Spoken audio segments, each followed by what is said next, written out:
May I start the meeting? Fiona's just starting the YouTube, Chairman. Thank you.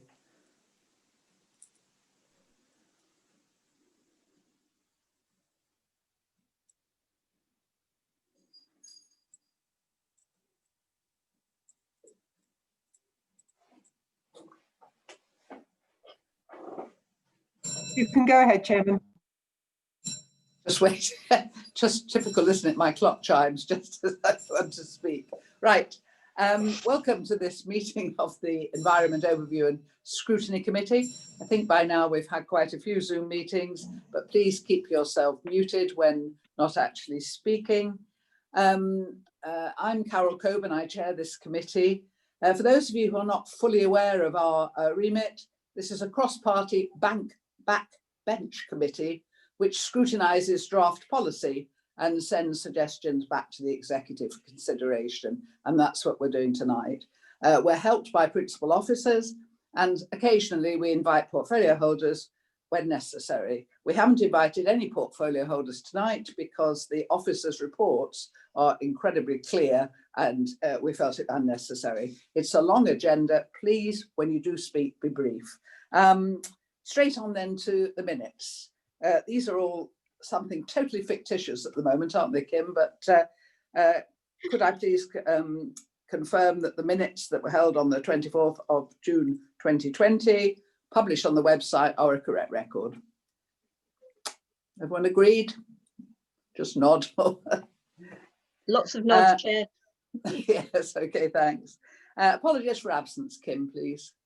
We have apologies from Councillor Michaela Martin, and Councillor Hyman was supposed to be joining as substitute, but I haven't seen him yet. Right. I'm here. Oh, you are here. Thank you, Right. Councillor. Welcome, Councillor Hyman. And I must also welcome Councillor James. This is her first meeting. We had Councillor Gale last time, now we're at Councillor James as well. So some fresh blood, which is always good. Declarations of interest, Kim? I've received no declarations of interest, Chairman. Does anybody have any they wish to declare at this point? In that case, can we move on to question by members of the public? Sorry, Chairman. Yes, sorry.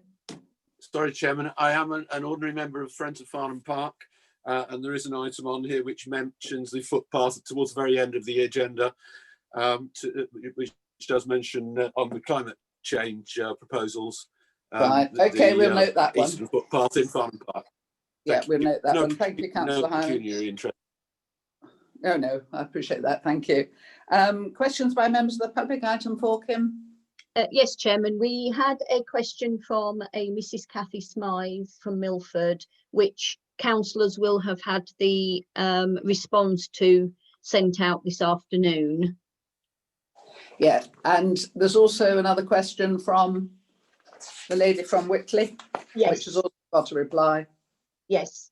That was the lady down on, originally I thought she was coming to speak to us, which would have been nice, but there are 2 written questions, 2 replies on the website, and I really don't want to spend any more time, if I may, on that one. Just go onto the website and you'll see the questions, and if you wish to add anything to our debate as a result, that's fine. Item 5, questions from members. Kim, do we have any? None received, Chairman. Item 6, I did email the committee to suggest that we just note this tonight. We've got so much else to do. I'm not trying to stop debate, and I'm not trying to stop fresh ideas. We'll have an email debate or even a little informal Zoom meeting to look at forward work programme, if that's okay with everybody. Otherwise, you know, as I say, we're never going to get home, get upstairs. We're all home, aren't we? So we'll move on then to item 7, the first substantive item, Waverley Borough Council Local Plan Part 2. We have a presentation from Zach Elwood, Graham Parrott and Matthew Ellis, which they kindly sent earlier. And if I could ask whoever's going to be speaking first to start the presentation for us, please. I take it this is a full screen presentation, is it? Lovely, it will be. Thank you, Chairman. I'm Zach Elwood. Can you hear me? Yeah, I did ask everyone to speak very quickly, Zach. Yeah, that's fine. I'm Zach Elwood, so I'm Head of Planning and Economic Development. I'm going to be very brief. I just really wanted to say that I'm delighted to be able to present the draft local plan to the Overview and Scrutiny Committee tonight. I'm aware that obviously there have been delays in getting to this point, for good reasons though, and the executive did want us to very much try and come up with a plan that met the desires and wants of the local community, and obviously we want to make sure that it's a robust plan that will be found sound eventually when it goes before an inspector for an examination in public. Basically, I'm going to hand over now to Graham Parrott and Matthew Ellis, who have got a presentation, but they'll try and keep it quite brief. Thank you. Yes, thank you, Chairman. As Zach has introduced, I'm Graham Parrott, the Planning Policy Manager, and I'll run through the first part of the presentation. So if Kimberly can perhaps move on to the second slide, please.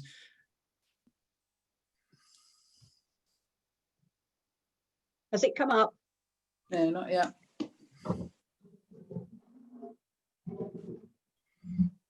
Can we have it full screen as well, possibly? Yeah, it's on the slideshow, so it should. I'm just going to go back and come. Thank you. Has it gone across yet? No. Oh.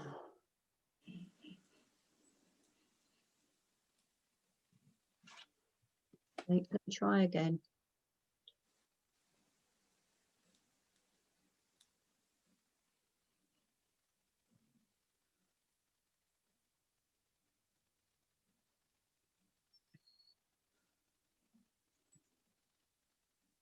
Yes. Yeah. Got a new one. Yeah. There we are. Let's see if that works. Yes, thank you. So just by way of very quick introduction, the local plan, as you know, is being produced in two parts. We have the local plan part 1 adopted in 2019 and local plan part 2, which is the document you're considering tonight, is the site allocations and development management policies document. If we can move on to the next slide, please.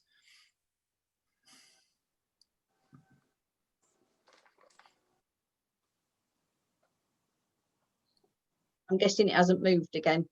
No, we'll let you know. Don't worry. Oh, this is ridiculous.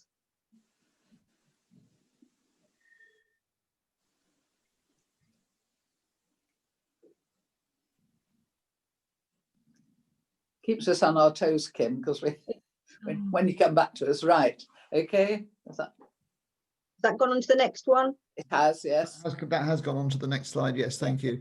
Yes, I mean, I just wanted to remind members of very, very quickly, obviously, what local plan part 1 covered. It covered the real sort of important, significant policies, strategic policies. I won't go through all of those, but you'll know it covers policies on affordable housing, obviously the housing requirement, the housing distribution, the spatial strategy, and it also has the key sort of strategic policies on things like the environment, climate change and flood risk, as well as some strategic site allocations. I'll move on to the next slide, please. That one, just very quickly as a reminder, does set out broadly the housing allocations across the borough, but you'll know that for the purposes of local plan part 2, in terms of those housing allocations, we're talking tonight about Hazelmere and Whitley Parish. If we can move on to the next slide. In fact, you can probably skip that slide, Kimberly, sorry.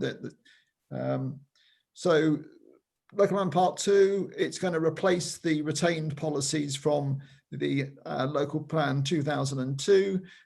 So it'll have a suite of what we call development management policies, covering a range of issues: environmental design, transport.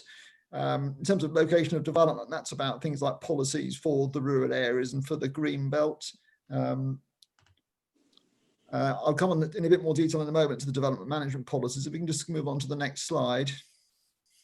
This was just to give you members an indication of the sort of broadly the timescale, and the stage we're at now, as you can see, is in terms of going through the process of hoping to get the plan agreed by the council to publish it for its pre-submission consultation. The intention is, subject obviously to council approval, that will take place towards the end of the year, with the intention of submitting it for examination early next year and adoption later next year. If we can move on to the next slide, please.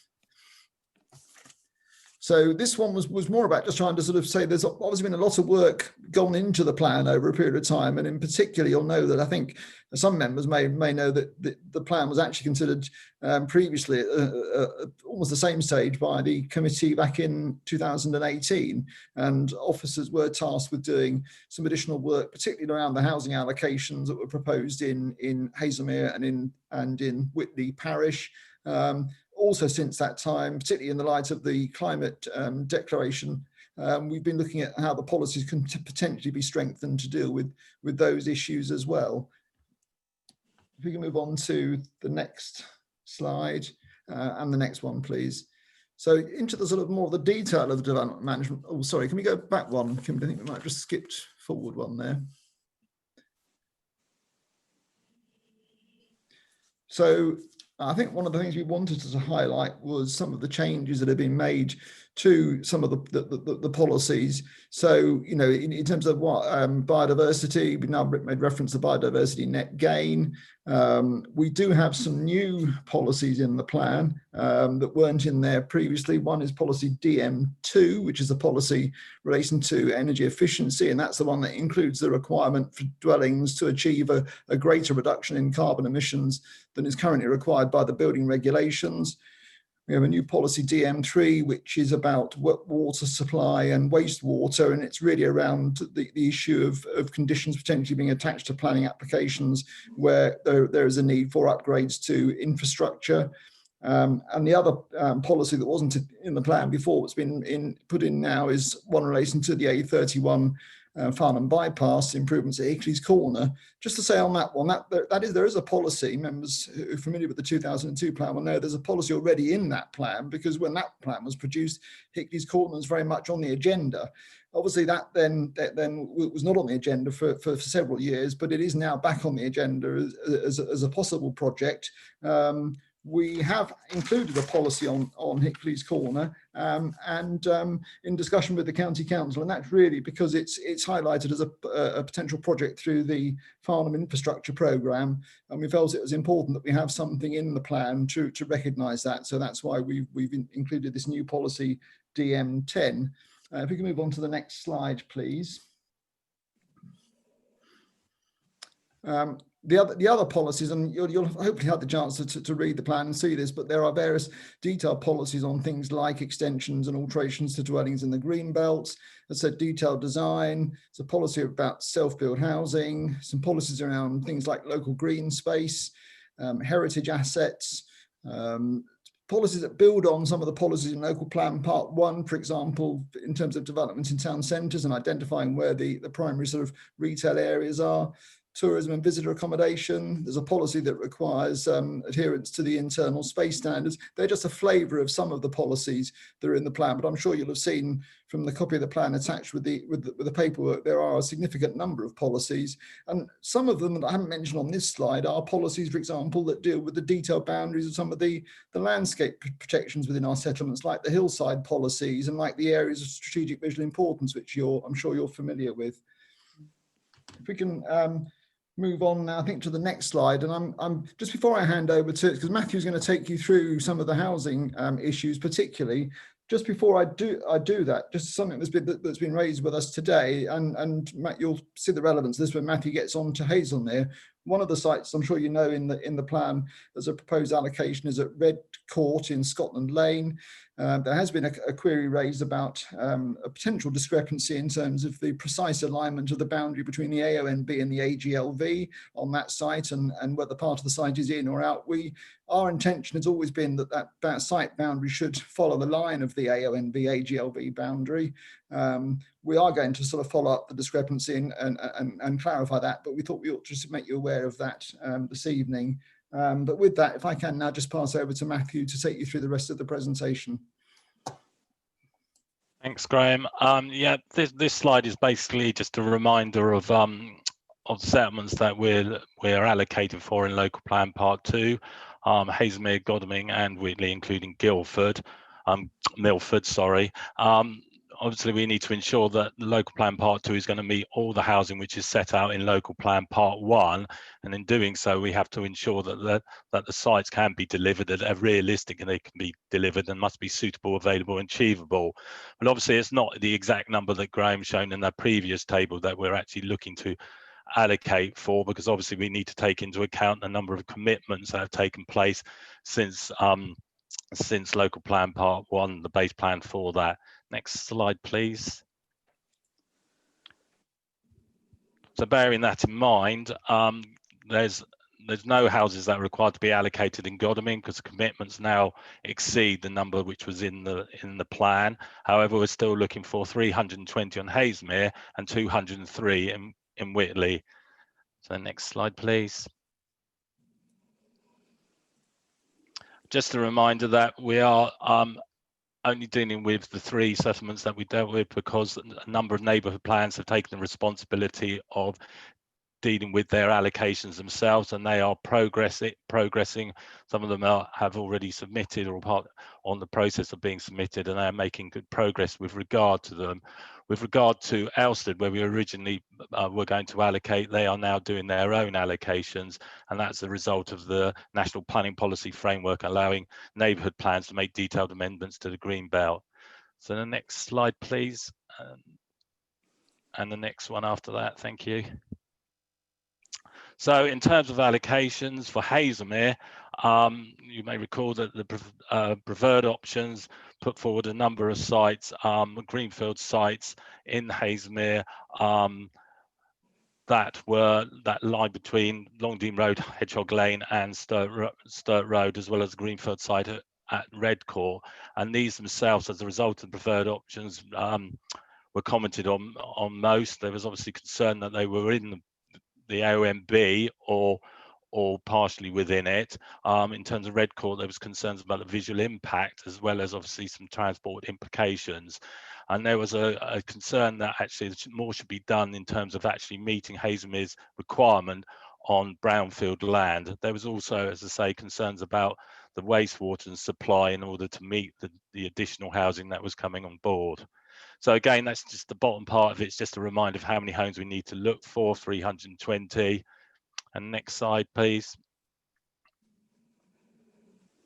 And so in the light of those comments that were made, we were asked to, as officers were asked to undertake some further work, as I said, about maximising sites on settlements within the settlement or on rural brownfield sites. We've undertaken a call for sites quite recently, earlier in the summer.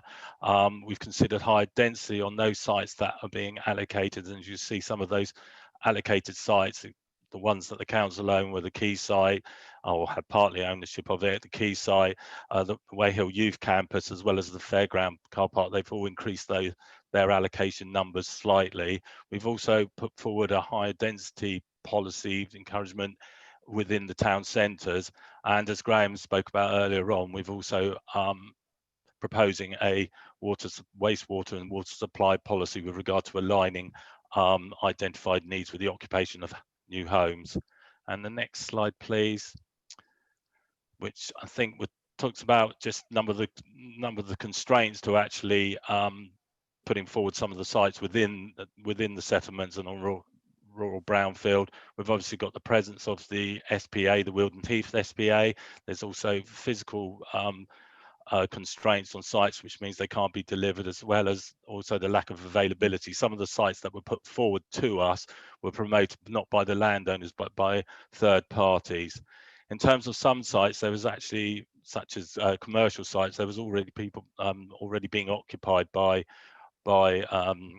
businesses, and it was felt that that was reasonable grounds for that use continuing. So again, that was a constraint on actually saying this was a deliverable site for allocation.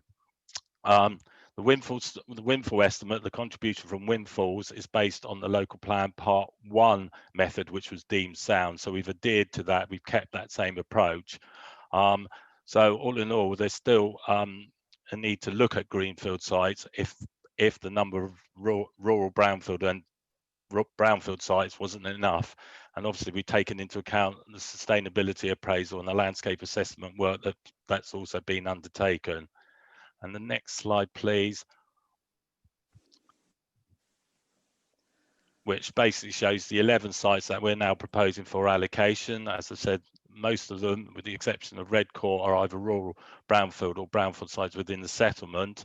As I say, Redcourt is DSO 6 is still there, and that's again chosen on the grounds that it's not within the OMB. And the next two slides will show where these allocations are on the maps. And the first one is obviously Haslemere, and then the second map coming up is Hindhead. I'm now going to move on to Whitley. Next slide. And as I say, Whitley, you may recall that when the preferred options was consulted on, the preferred options version of the local plan part 2 was consulted on, we put forward a number of sites that were in asterisk areas. These are areas that are identified, broad areas that are identified as where there was potential adjustment to the green belt in local plan part 1. So to put forward these sites, these were sites which are named as the A3 sites, and these sites lie within the OMB. Now, as a result of the preferred options consultation, there's been quite clear community support for secrets, given its more central location, and it deems that the benefits and its greater accessibility, this was a better site than those sites that were being put forward in the preferred options. Again, we're looking, the second part of the slide is the number of homes that we need to find in Whitley. And though we did look at other sites within the asterisk area, including land west of Petworth Road. And the next slide, please. It was deemed that obviously the work that we needed to do some more work with regard to actually seeing if we could look at alternative sites to those being put forward in the preferred options. So having looked at that work, it was considered that we should seek legal advice of whether we could actually allocate any sites outside the asterisk areas I've just already spoken about. And that legal advice came back saying, yes, it is lawful to allocate sites outside the asterisk areas.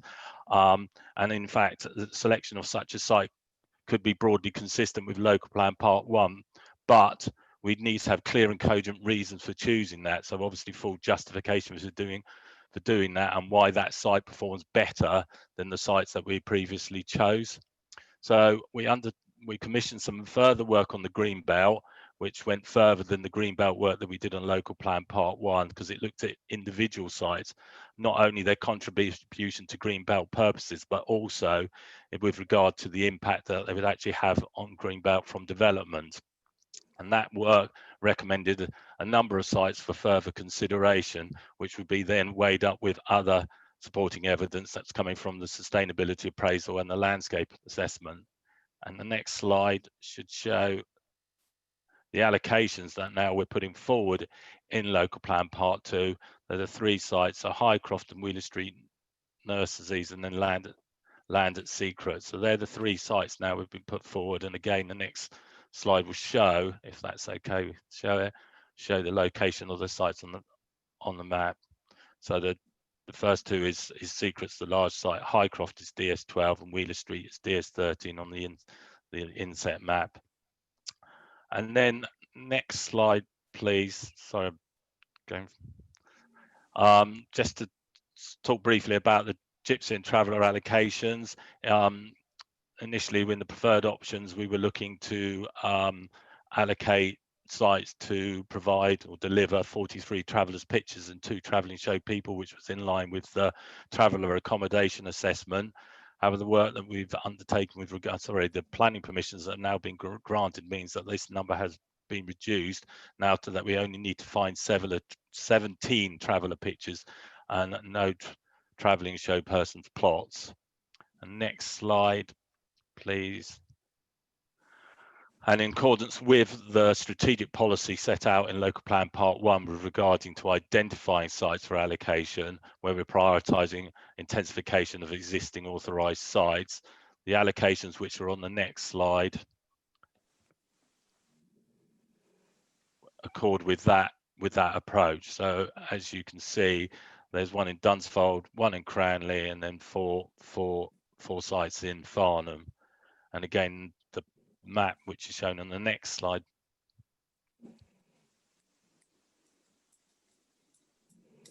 just shows the location. Firstly, the two in the eastern side of the borough, one in Dunsfold and the one in Cranley, and then the ones on the western side, the ones around Farnham, Rumfold and Badshot Lee.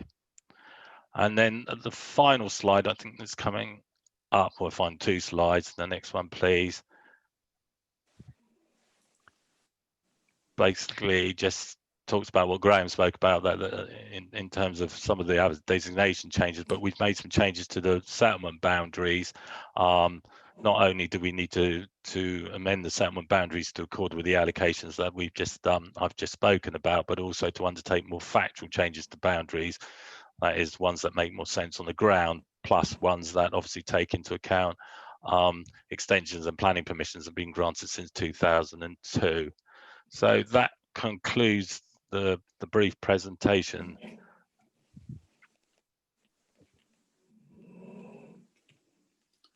Thank you very much indeed. And thank you as well, all three of you, if you were involved with that report that came to us with our papers. It was clear, concise, answered all the questions before you'd asked them. So with that and your presentation, and I think we're well equipped. We've had the report for a long time. We've got to take a lot of it as read. Now, when we go through as a committee, I want to focus on chapters or policy or both. But we do have a list, as long as your arm, of speakers. I would ask them all, please, to speak briefly, to let us know which part of the plan they are talking to, whether which chapter heading generally or which policy, so that we know. And remember, we're not here to change site allocations.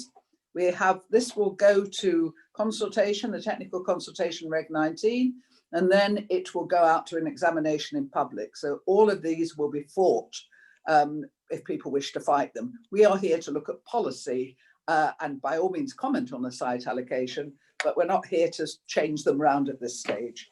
So if I have them in a strange sort of order, so I apologise if I get them out of order, and I apologise too if I miss anybody. Please just wave frantically. Are we using the raised hand, Kim? Or are we just waving? Yes, Chair. No, I'm keeping an eye on the raised hands. So lovely, right. So the first speaker I have is Councillor Steve Williams.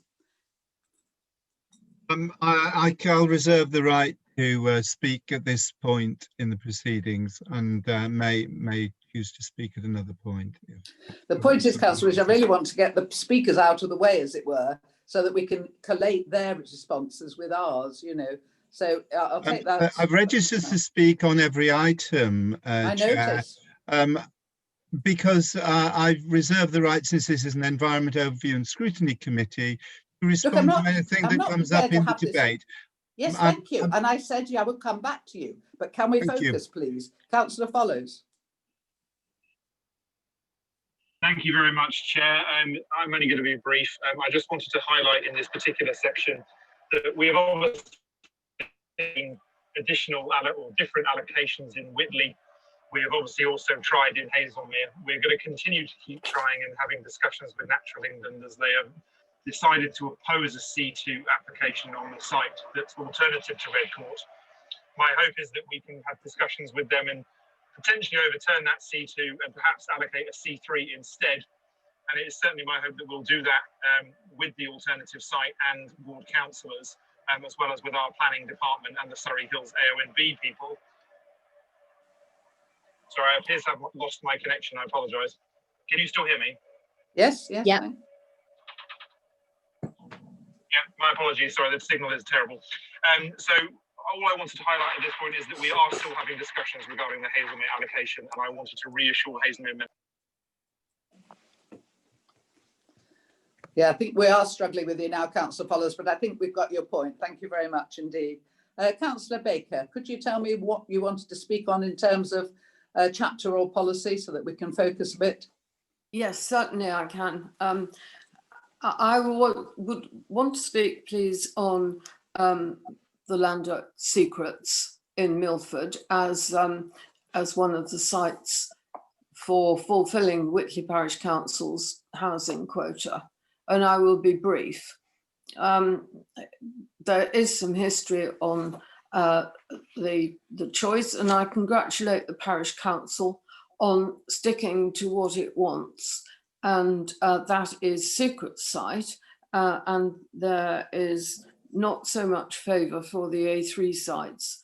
I would like to say a secret site is really could be an opportunity for the realisation of a vision, because it is in the middle of the village and it will help to provide focus. I think that may be described as place shaping, and it will fulfill a lot of needs, not just the housing, but also we are in discussions about a doctor's surgery going on the site. There is also the potential maybe for a sports field for the local football club, and it is also accessible from Oxford Ridge. So it has an awful lot going for it. And I think that probably the most interesting thing is that there could be a community centre, which Milford really is badly in need of. So I commend the choice of that site to the Environment ONS, and I think I probably don't need to say any more. No, thank you, Councillor Baker, for being brief. I am going to be strict on the 4 minutes, but I didn't need to be for you. Councillor Knowles, you wish to speak. Yeah, thank you, Madam Chairman, and my remarks will be on pages 20 to 22 about infrastructure. Madam Chairman, I'm concerned about this report, which certainly for my ward is incomplete or misleading. I have major concerns for public safety and the water supply. Indeed, I raised this at this committee some 2 years ago, and this is referred to on page 21 of the papers. My ward is in the area of the old Haslemere Water Company, taken over by Thames Water. The western end of Haslemere is in the old Wey Valley Water Company supply area, now supplied by South East. And there is no connection between the two companies. Officers state that discussions were held with various water companies, 2 of which are irrelevant, as only one, Thames Water, supplies my ward. At para 7.14, it states the company has a duty to supply by predicting demand and managing supply through a nationwide network. What rubbish. Officers are fully aware that the Guildford area of Thames Water, which includes Haslemere and Cranley, is an island and is not connected outside of the area and is not connected to a network. Indeed, there is no nationwide network. My ward is supplied by Thames Water from a small reservoir on Blackdown Hill. The capacity is 500 megalitres a day, or 500 megalitres, and the water is pumped there from a small pumping station in Sturt Avenue with a maximum pump of 250 megalitres a day. This is augmented by a supply from Shear via a pumping station in Grayswood, again at a max of 250 megalitres. But the demand exceeds capacity. In 2018, the supply failed over a period of some 3 weeks and bottled water supplied. And this year, in early June, the supply failed again. Residents were written to on the 11th of June by Thames Water, asking them to conserve water, and electronic signs appeared on approach roads to Haslemere, asking for the same. Indeed, both ITV Meridian and BBC South ran the story on their news programmes. At a time of severe health threat to our residents and country, there was no water to wash hands. Haslemere Hospital was supplied by tanker. As a result, members, together with the Chief Executive, Head of Planning and others, had a meeting with Thames Water Management. But this is conveniently excluded from this report. At that meeting, we were told the area is an island, it is not connected to the grid. There is no short-term solution. Maybe a reservoir at Abingdon in Oxfordshire in about 2032 may assist if there is an arrangement to pipe through another company. All this has been ignored in this report. Now, there may be brownfield sites already on supply, such as the Royal School, referred to at 7.7 of the report, but it seems the constraints of the SPA count where the lack of basic living requirements, such as water, do not. I find that quite reckless. Many of the sites listed on page 22 are in the Thames water supply area, the Quay site, Red Court, Fairground, and others, over 200 dwellings, putting demand on an already overwhelmed supply. Officers are relying on anecdotal replies from water companies and ignoring facts. The fact is the supply is insufficient for the existing dwellings and has repeatedly failed. With the new normal, these proposals put life at risk, and those making the proposals must take personal responsibility and help to account. Thank you, Chairman. Oh, I was just going to say, could you wind up? Thank you, Councillor Knowles, that was fine. Councillor Rubini, John Rubini, I've got you next. Anyway, Chairman, first of all, I would like to say that what I'm going to say isn't on an individual site, because I don't want to be seen as predetermined in any planning application. I understand the pressures on our planners from the government to build houses, and in particular to achieve a set number. In LPP2, we seem to have a conflict at Haslemere, because for the last 8 years, we have progressed our neighbourhood plan. Now, this shows an overwhelming view from our community to build on brownfield sites and preserve our AONB, AGLV, Surrey Hills, Greenbelt, as surrounding the beautiful town of Haslemere. Now, recent applications to build in these areas not only confirm that, but they've provoked a huge response, as I know a lot of other councillors know, in support of our standing. Unfortunately, due to the COVID crisis, our plan cannot be adopted before May 2021. However, it's quite clear that firstly, an emerging plan should be noted and given weight.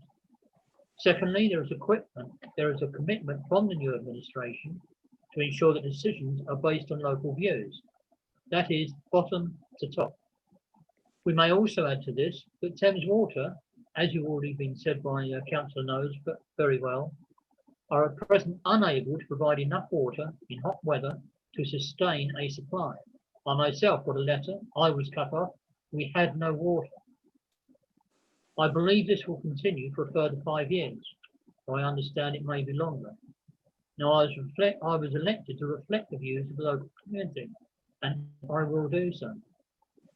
I've already seen that many applications do not meet our rules of building affordable homes, and viability studies now show an increasing number of sites with no affordable housing, and with the lack of land, very small numbers of social housing. I believe we need to take a fresh approach to building for our community rather than for developers, and we must put pressure on the government to actually look at this. I believe that a review of windfall sites, an increase of density in the town centre and brownfield sites may help to take the pressure off of our precious green areas and our decreasing biodiversity. As you know, we've heard a lot about this in newspapers, and I believe they are right, and that we have to protect our natural land around Haslemere. It's a beautiful area, and I want to preserve it for the future. Thank you, Madam Chairman. Thank you, Councillor Rubini. I'm presuming other people are making notes as well as I am, and we'll pass all this on to the executive. Councillor Gray, I've got next. Thank you, Chairman. I'm referring to page 69, rural areas, for my first point.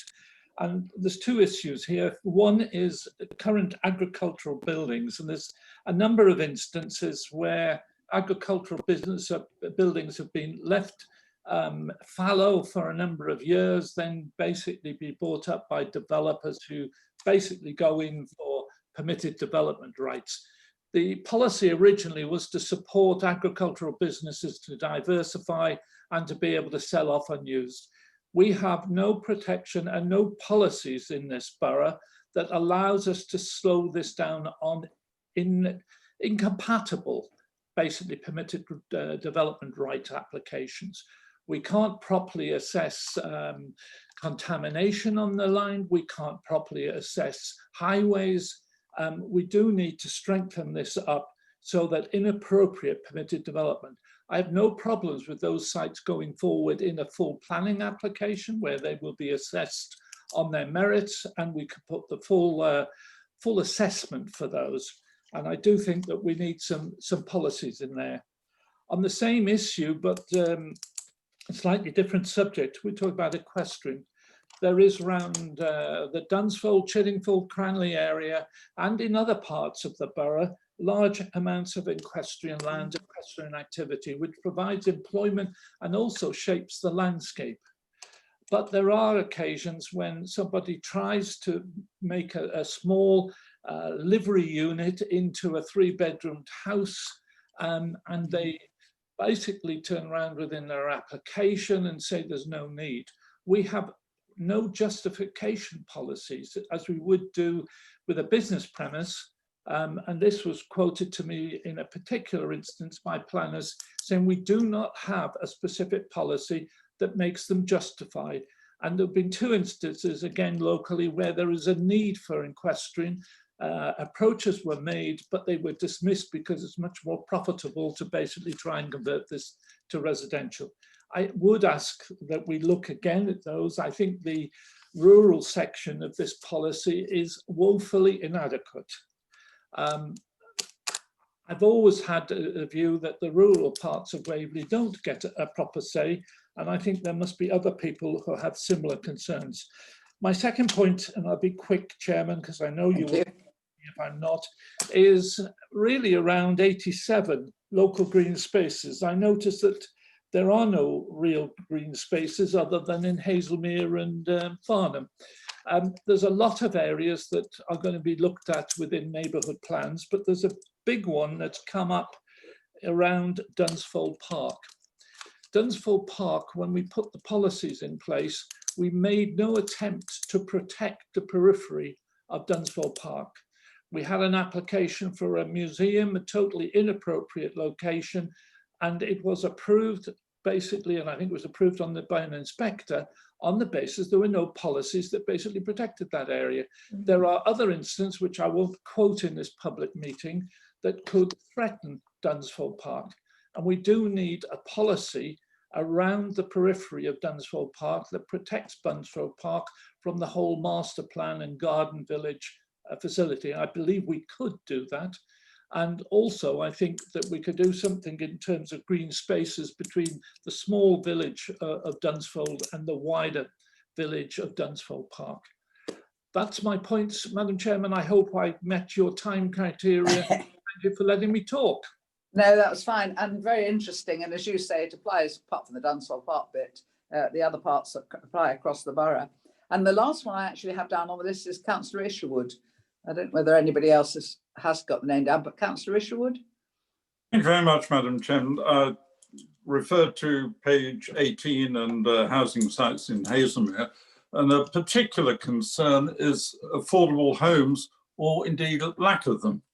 Hazelmere is looking for a minimum of 999 homes in the period 2013 to 32, and that aims to 52 completions per year.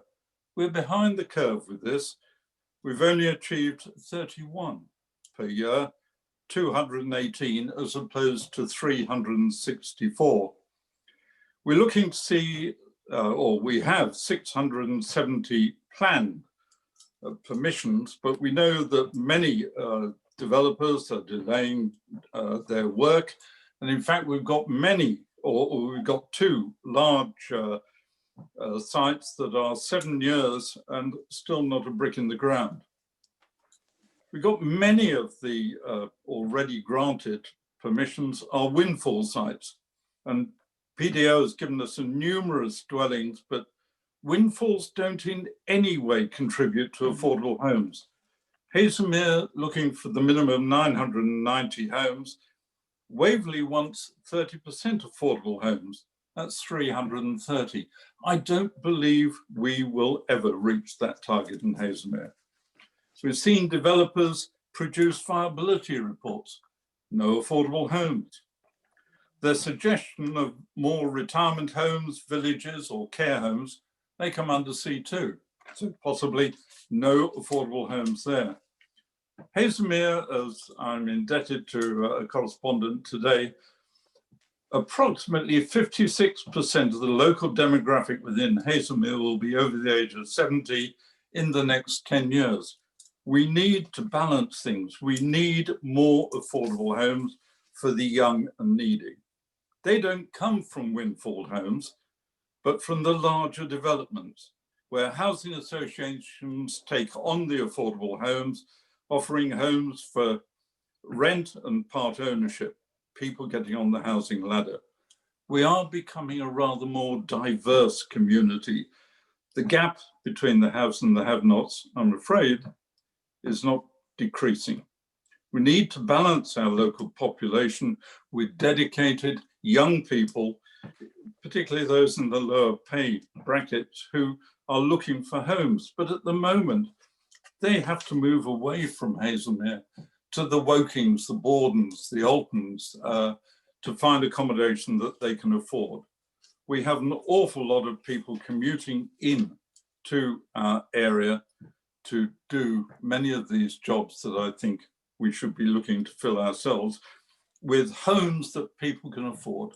And I'm sorry, I don't see affordable homes really ticking the box in this report. Thank you, Madam Chairman. Thank you, Councillor Isherwood. Again, we'll note that point and pass it on.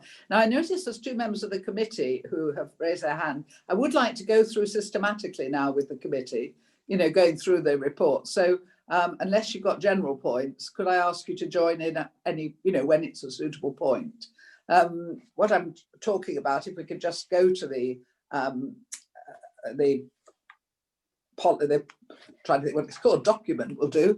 If you go to the document, I'd like to start on page 45 at the introduction and do it in a sort of negative way. You know, is there anybody who wishes to speak on the introduction?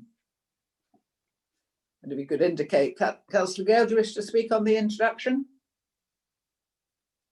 Yes, please, really, because it's a bit vague, really. I'm sorry, Chairman. I just wanted to speak about some of the site allocations. Firstly, I'd like to say. Can we do that when we get? Can we do that when we get to site allocations? Okay, if you give me a nod, that'd be lovely. Yeah. No. As long as you like when we get there. Okay. No, I'd like to just go through and get some sort of order, and then we'll collate the other people's comments with ours. So anybody who wishes to say on the introduction, in which case, can we move to chapter 2, the general policies? And I'm sure that there are people here. Councillor Hyman's got his hand up. Councillor Hyman? It's specifically referring to page 47 of our committee papers, which is page 7 of the draft local plan part 2. Chairman, it refers to... Can we do that when we do chapter 3, please? Can we do chapter 2 now, which is the general policies? Sorry, I thought you said, can we ask, could we speak about the introduction, which I think that is the introduction. Right, sorry. You want to talk about the introduction? I thought you were asking us to talk about the introduction. I thought we'd moved on from the introduction, so carry on, Councillor Hyman. Thank you. Page 7, which is page 47, and paragraph 1.11, and further down 1.13, we're talking about sustainability appraisal and a habitats regulations assessment. You'll recall probably that I was the chairman of Overview and Scrutiny when this came to us in October 2018, which was the when it came to Overview and Scrutiny, and I reiterated the views put forward by the local South Downs National Park Authority and RSPB in respect of the need for appropriate assessment. And of course, what I want to know is there an update to the sustainability appraisal and the assessment of the impacts on the Weldon Heaths since that time? Because of course there has been the clarification of the law, which requires an assessment of any mitigation put forward to mitigate the housing numbers and allocations. So that's an absolutely straight, simple question to the possibly the portfolio holder of the environment who's here, or to the officers, which is there an assessment of the mitigation? No, we will put forward that you have raised that issue. That's what we're doing at the moment. We're not getting answers to our questions. Can we move on then Can we not ask to the questions? general policies. Does anybody wish to speak to DM1? I've got a few points here. Is anybody else? No, can I just make a point? It's just Yes, DM10 when we get there, not DM1, but DM10 when we get to the yeah, no, A31. that's fine. Yeah, come back in at any point when I mention a policy, just come in. But you know, try and focus on going through. Otherwise, we'll be here all night. DM1, I just feel in H that we have been a little bit avoiding negative impacts when we've said we're going for a biodiversity net gain all the time, and I just feel it's a little bit weak. I think we should be stronger on saying we're not avoiding negative impacts, we're ensuring that there's a biodiversity net gain. I just feel it's slightly a weak policy. Has anybody else got a comment on DM1 they'd like to make? No. DM2, the energy efficiency policy. I know we've had some talk on that already with both, I think Kathy Smythe's question, or was that more related to DM3, and also obviously Councillor Knowles. Nobody have any extra comments on DM2? We move on then to DM3. Does anyone have any specific points they want to make? Can't even find that policy on DM3. Anybody have a comment on that? Or Only as much, Chairman, as DM3 is water supply and water infrastructure, and does obviously the comments that have been made by Councillor Knowles, Rabini and others do apply very strongly to this issue. Thanks. Indeed. Yes, I'm assuming those points will be taken forward to the executive.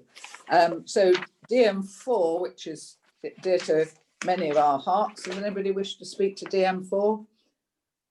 We've got so used to passing or to refusing applications on TD1, but we've always carried with D1 and D4, and now we've got to look at DM1 and DM4. The places through design, this thinking ahead to what the government's trying to do, this is going to be really important. Anybody wish to comment? My issue with this was that we don't quite, I think, make enough of spaces around buildings in design. Design isn't just the building, it's also the spaces, you know, between the buildings. And I think somewhere along we don't really say that. We talk about the plot sizes and everything, but I think to get a spacious setting, you've got to look at the spaces around the buildings, the settings, as well as the buildings themselves. And I thought the bit at the bottom, the regard will be had, was just a little bit weak again. The cumulative effects on an area are devastating. So, I think we really have got to avoid that at all costs. I don't think it's something we should just have a regard to. Now I've got Councillor Edmonds. Thank you, Chair. Post-COVID, the space around the buildings is going to be critical. So the point is well made. We really need to now think about pandemics and how we're going to handle them. Thank you. Thank you very much for that. Yes, certainly post-COVID, I think we've had to reassess a fair number of our attitudes.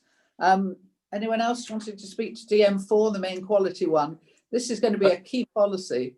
Yes, Chairman, I echo your views. I just think this needs to be strengthened, actually, which I think is perhaps what you're saying, so that we are more definite. Because the problem, as you well know from all your experience, is that policy can be taken either way, and when you get to appeal, it can be read differently quite easily. And I don't know that we're definite enough in there, but I could spend half a day on that, as could you, I'm sure. This is the problem. And in respect of Councillor Edmonds' point, I think that's in the next one, DM5.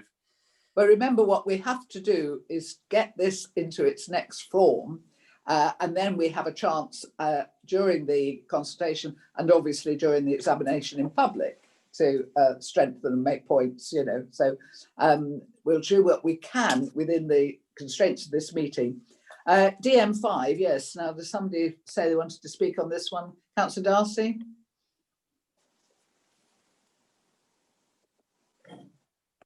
You're still muted. Still muted. Yeah, sorry. It was actually both DM4 and 5. Oh, that's fine.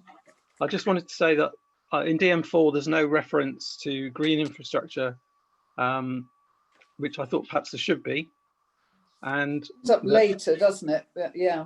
yeah, it talks about permeability and access throughout the site, but to me that should also apply to permeability and access for wildlife. Yeah, you've got DM6 as well, so you've got to read them all together, but I take your point. With DM5, yeah, well, it was really again about the bottom of the page. It has page 63. It talks about shrubs and borders for planting to support health and well-being of the occupants and providing valuable wildlife corridors. So clearly there needs to be some reference to how people not having fences that completely exclude anything from travelling through. Some sort of permeability. I think that again. Yeah, no, I couldn't agree more. I have to say, my note for DM5 was, can we not actually say that we prefer gardens, even if we can't say we demand them? Councillor Isherwood knows full well my views on leaps and laps.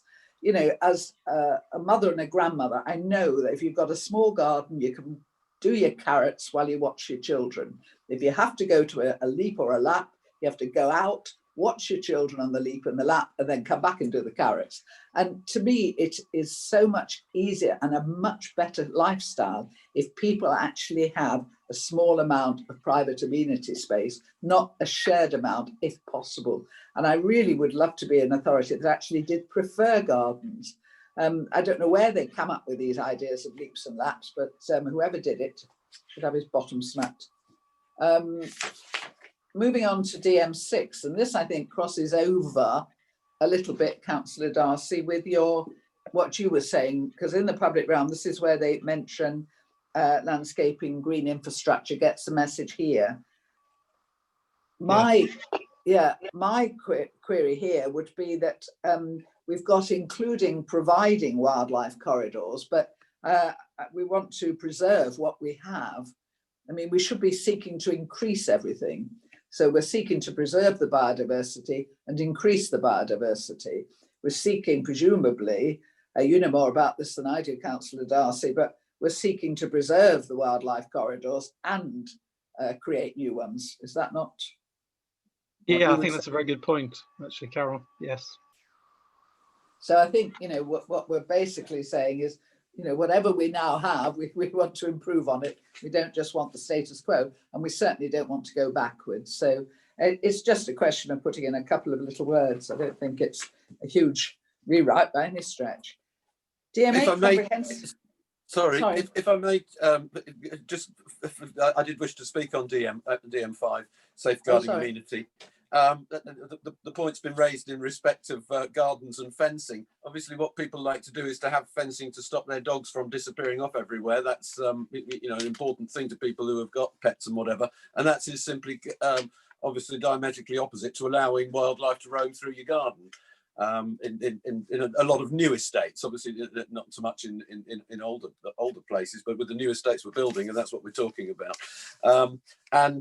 My issue here actually is throughout our policy documents, they say, for instance, at the end on point 2 of DM5, to achieve this developments should, and every policy is a should, not a must. And what is the point in putting all this wish list down when actually it's not a must? It's not a, but you know, this is my difficulty with it, where it says we should provide 15 square meters of communal amenity space per dwelling, unless you've got private gardens of 20 square meters per dwelling. You know, is this we're going to do it, or is this how every planning application that comes forward? Wouldn't we like it? But no, we're ignoring this policy completely. I know, we'll put it forward, but for 20 years we've been fighting to get the word must in planning policies, and we've always been told we have to have should, because if you say must, there comes a point where you lead yourself up a blind alley somewhere. But anyway, we'll take the point, Councillor Hyman. Safer places. I'll move on past that because okay. Yeah, safer places. Anyone wish to speak? I think it's fairly straightforward. Comprehensive development. This is something we all seek, obviously, for a large development. The one thing I would say is that I think master plans will be sought is, again, a bit too weak. I would like a detailed master plan, or a master plan agreed with the LPA, but you know, I don't want something that's really not fit for purpose. And if you just say master plans, you know, a child could cobble together something, but it wouldn't be something you'd like to see built.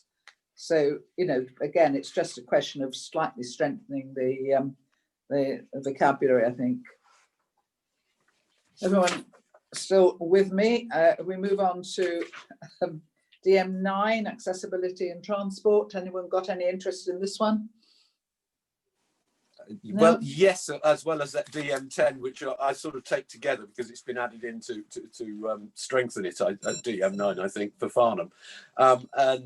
The point is that we have to have a compliant air quality action plan. And I think actually what we need is an air quality policy that strengthens the law that applies, or at least makes sure that we are taking it into account properly and implementing the laws that give protection to Farnham and other areas where their air quality was worsening. Obviously, COVID's given us a break, but the traffic's back and worse because no one's using public transport anymore. So, you know, things are very difficult, but particularly with respect to DM10, the A31, I'd like to know how wide is that?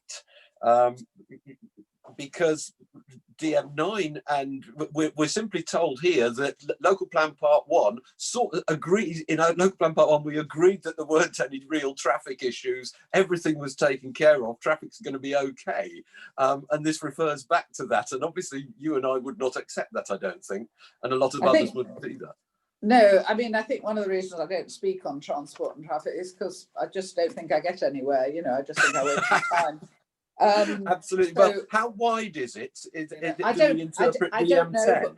We'll ask the question, but quite frankly, I'm surprised they put DM10 back, but I understand why it's back.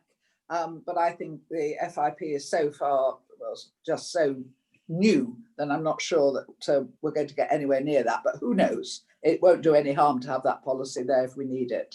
DM11, trees, woodlands, this I think is... Councillor, Councillor Reid has got a hand up, Chair. Oh, sorry, Councillor Reid, I didn't see you.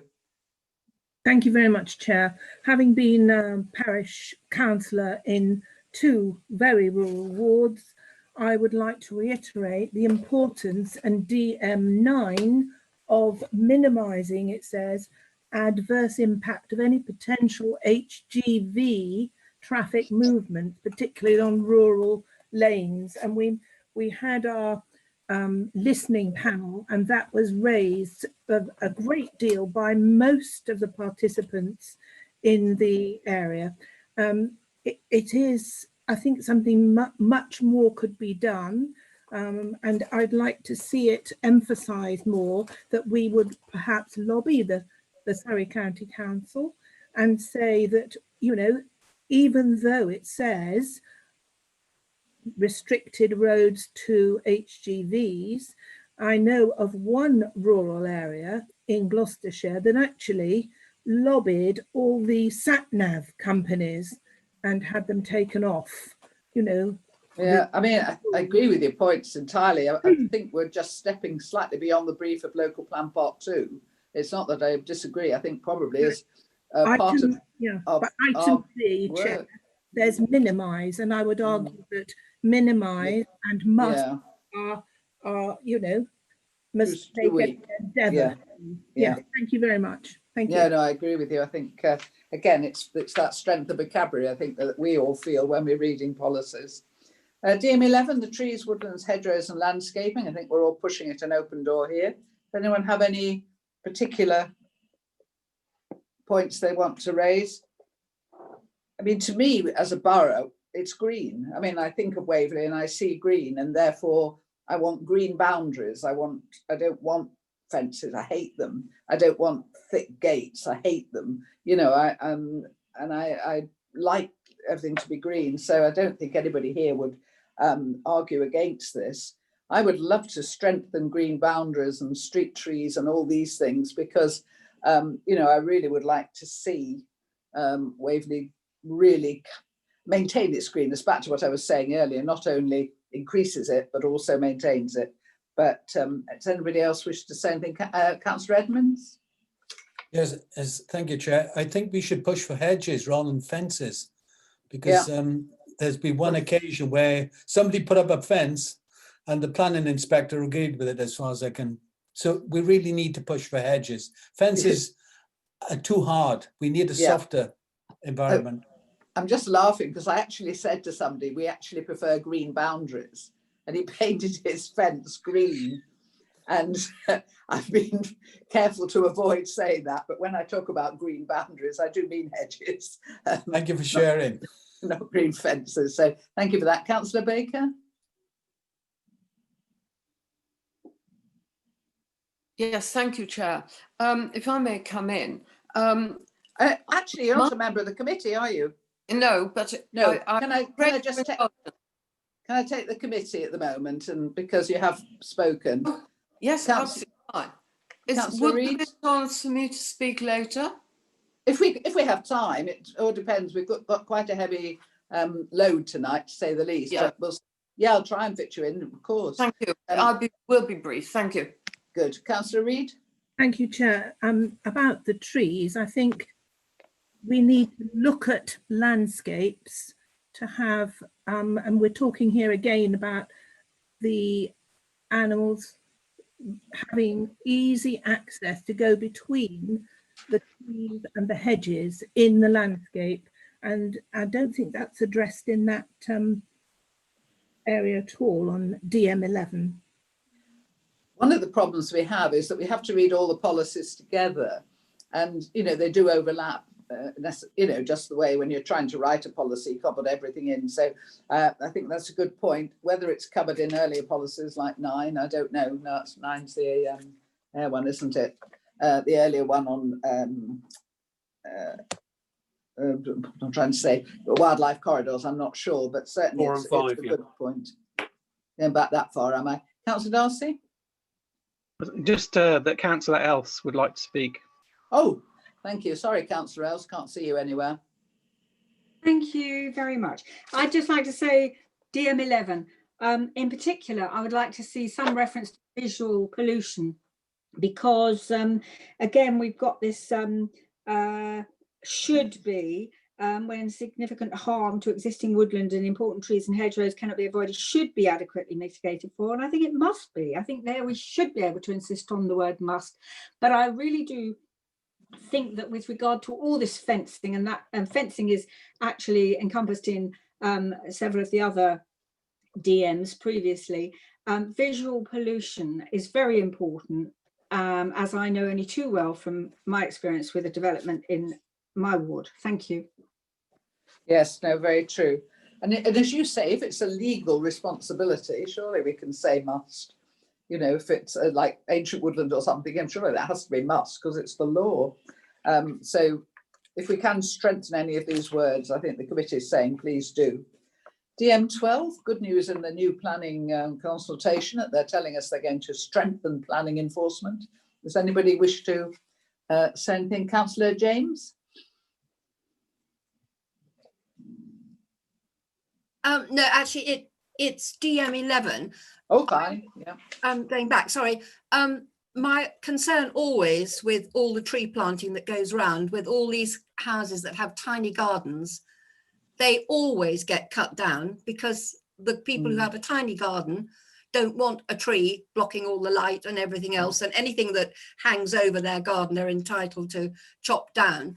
And yet we can only make tree preservation orders on trees and not hedgerows and all those things. And I don't believe that any council is going to make tree preservation orders on every single development that we build where we have trees planted all the way around the edge. So it sounds lovely, but I think it's an impossibility. Thank you, Chairman.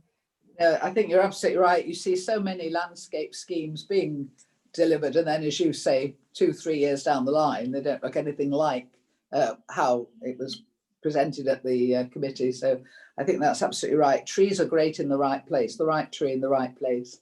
Councillor Edmonds? Thank you, Chair. I think the first paragraph on NPPF 58, the first line should be added, which says that the government wants that the public has confidence in the enforcement procedure, not merely that it's discretionary. Right. Certainly anything that we can put into a policy that gives people confidence. I'll leave that with the officers to think about, but I take your point. I mean, the more effective the enforcement, then the more the confidence in the service, and the more people will use it. So it is a very important service. And you have to say, and I'm not saying that all developers are bad, but you do see examples across the borough of things that have not been built to specification.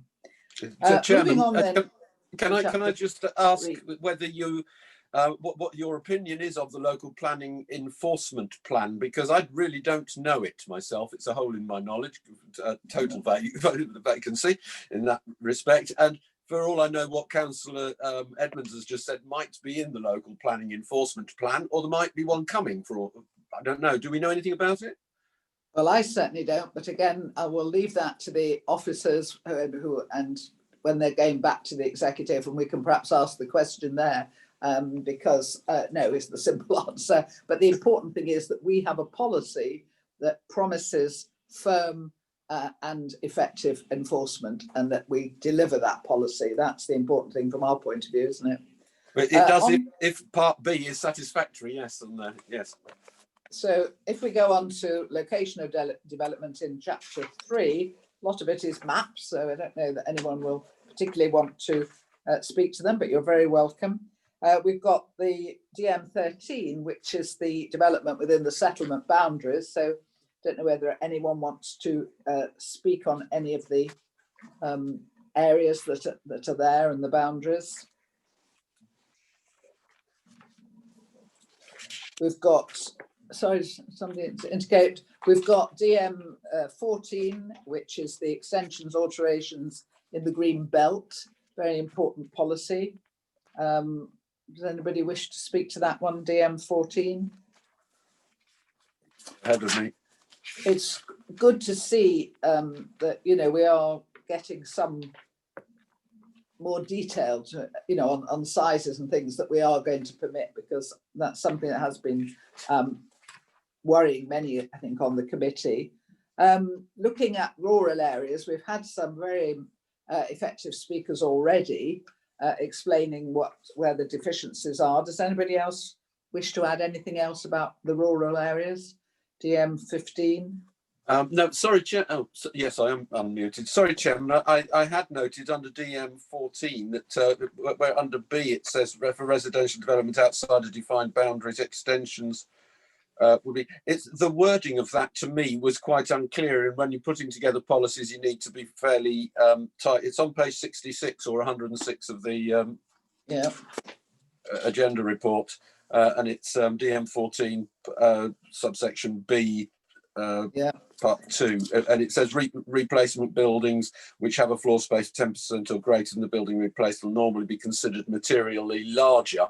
Isn't particularly good as a standalone statement, and I think that needs to be reviewed. But that's something for officers to go away and think about and reword. Yes, it's always difficult to reword things for the green belt, because you are depending on the national policies for these things, which are also not necessarily helpfully worded. So it's always... No, but it should be talking about an increase of 10% or greater, not just simply 10% or greater. Yeah, I see what you're saying. Good. Thank you very much for that. 15 and 16, really the rural dwellings, rural workers. Anybody wish to add anything to what Councillor Gray has already said? I think we all feel that sometimes people do, what should we say, exaggerate the use of a building so that they can convert it. And it is very, very frustrating when you're trying to preserve the character of a rural area. Only that it should say must, not should. Really. Yeah, we'll take that forward as a general plea. So we're moving into chapter 4, the protecting places. These are the sort of particular landscapes. I had a point I wanted to raise. Does anybody else wish to get in first on this one? This is looking at the Godalming Hill sides, the strategic gap in Farnham. Does I'll anybody let you have do the strategic gap bit if you like, first of all. We used to have one and now it's the A31 and some ponds. That is not the They strategic stole gap. our But anyway, strategic gap. my You know what I argument, mean. no, my comment here, if nobody else has one, is that on page 83 of the plan, page 123 of the documents, the agenda, where it's talking about the designations in RE3, and they mention the ASVI in Cranley and a bit about Haslemere. I feel we should just mention the built-up area boundary in Farnham in the neighbourhood plan and the policy, the FMP policy that creates this boundary. So, we have drawn a boundary in Farnham round the outline of where the countryside beyond the green belt was. So the countryside that is protected by the policy, but there's no mention here of Farnham at all.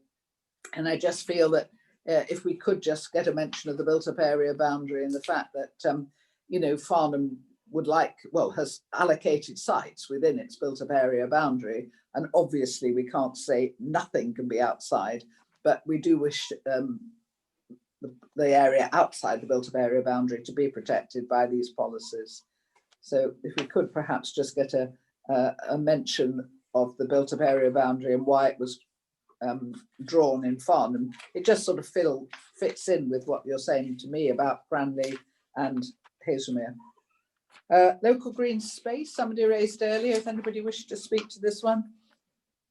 This was very strange because Farnham didn't put in any recs and then discovered that Haslemere put in all the recs. So we suddenly went back and put in all the recs. So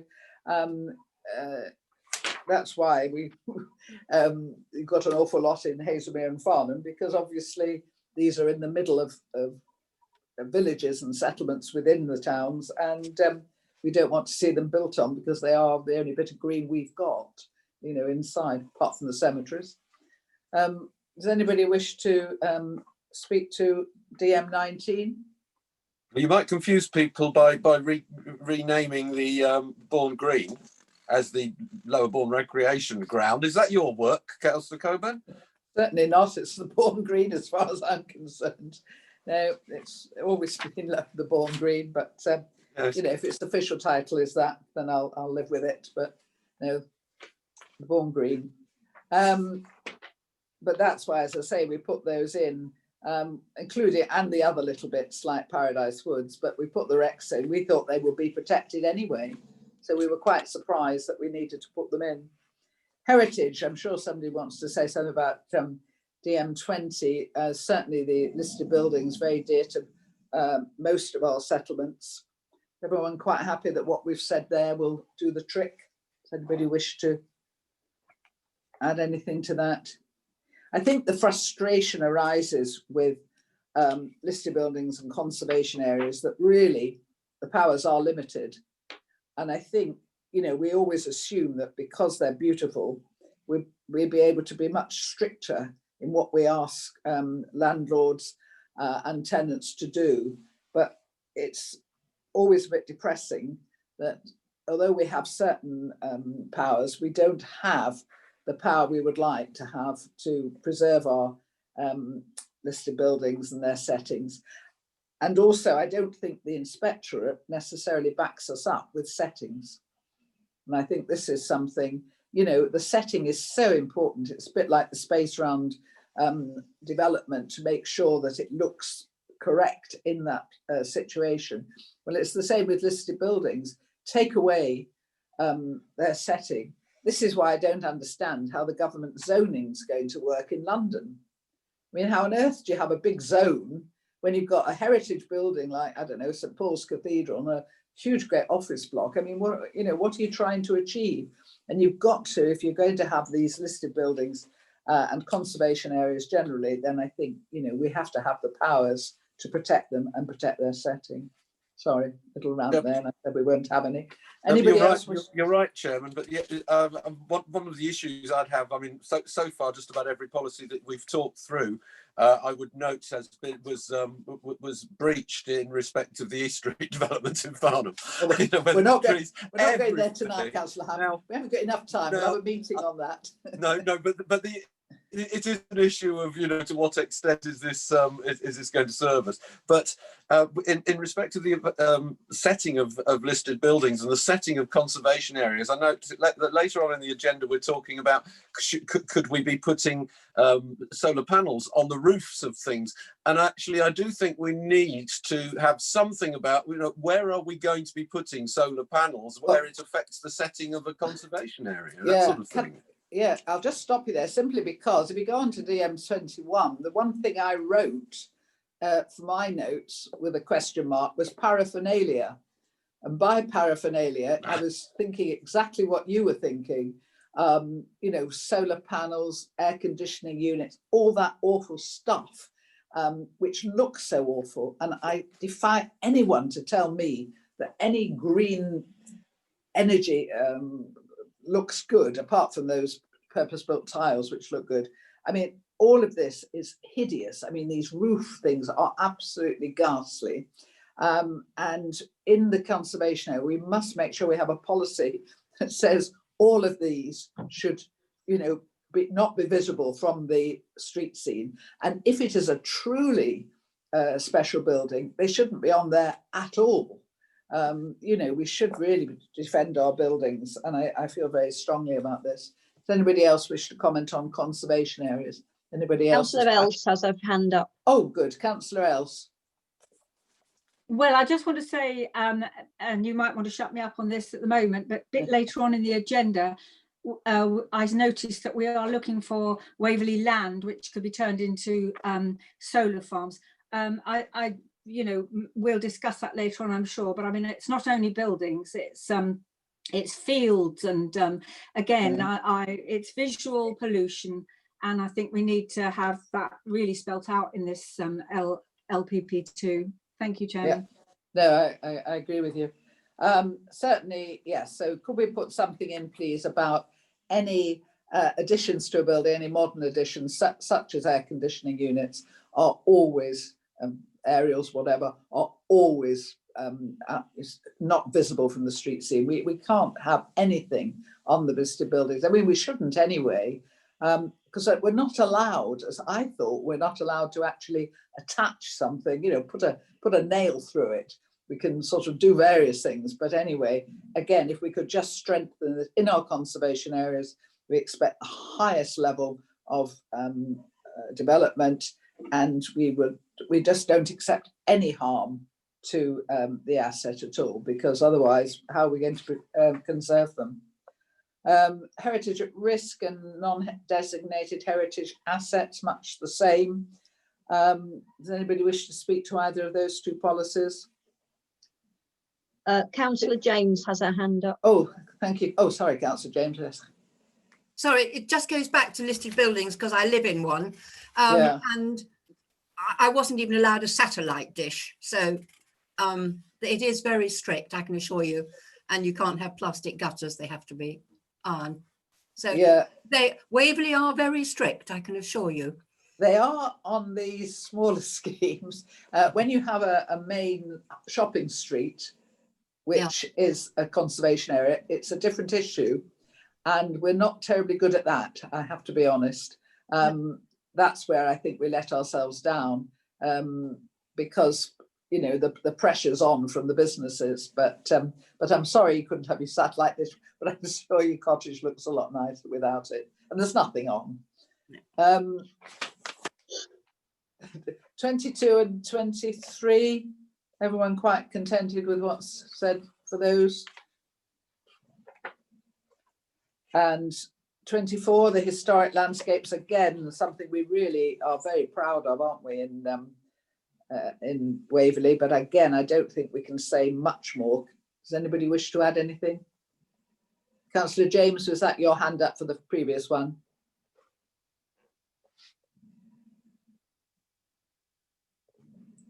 Nobody wants to speak on archaeology? No, we know when we're beaten, don't we? Which brings us on to our economic prosperity chapter, chapter 5. A difficult one in planning terms in many ways, but again, there are some interesting policies within this. The last thing we want is a dead borough. So employment sites, does anyone wish to add anything to the employment sites? It's going to be very difficult, isn't it, post-COVID, to work out now the balance between commercial property and residential. It's going to be really difficult. But I think we have to protect our employment sites up, you know, until we really can't. Put it I'm that way. trying to restrain myself from speaking on this. You're right. It's I don't think we can't really put together a policy. So I'm almost wondering whether we should just accept that in a few months' time, when the consultation comes back, we'll know a little bit more and be able to perhaps tighten things or whatever if we need to. Yeah, it is difficult, and certainly in the neighbourhood plan, as you know, we try to protect our town centre, looking at DM27, but the government keeps throwing things in at us, making it harder and harder to keep, you know, the uses that we want in the town centre. But we have to have a policy, and we have to fight for it. There's no point in rolling over without having a fight. So we have our policy on employment, our policy on development within the town centres, and we have to do all we can to maintain the vibrancy of our towns, because, as I say, you know, there's nothing worse than a dead town. And the annoying thing is, I don't know how it works in the other towns, but we had started to build, bring back life into the redundant storage space over the shops in Farnham, you know, converting those so that we had life in the town all the time. And obviously that benefits all the businesses. But yes, post-COVID, let's move on rapidly before we all get depressed. Does anybody wish to say anything else on the town centres? Lots of maps again. I would reiterate the point on air quality, because our town centre and its life does very much depend on accessibility and air quality, both of them alongside each other, and you know, it's a constant battle between the two, really, especially for Farnham. It is, and that's again going back to reading all the policies all together, because HGVs and all these things, you know, there's so many of the policies overlap, and it's getting the perfect combination, isn't it, that not only removes most of the air pollution, but mitigates the rest, and trying to do that. Advertisements are always difficult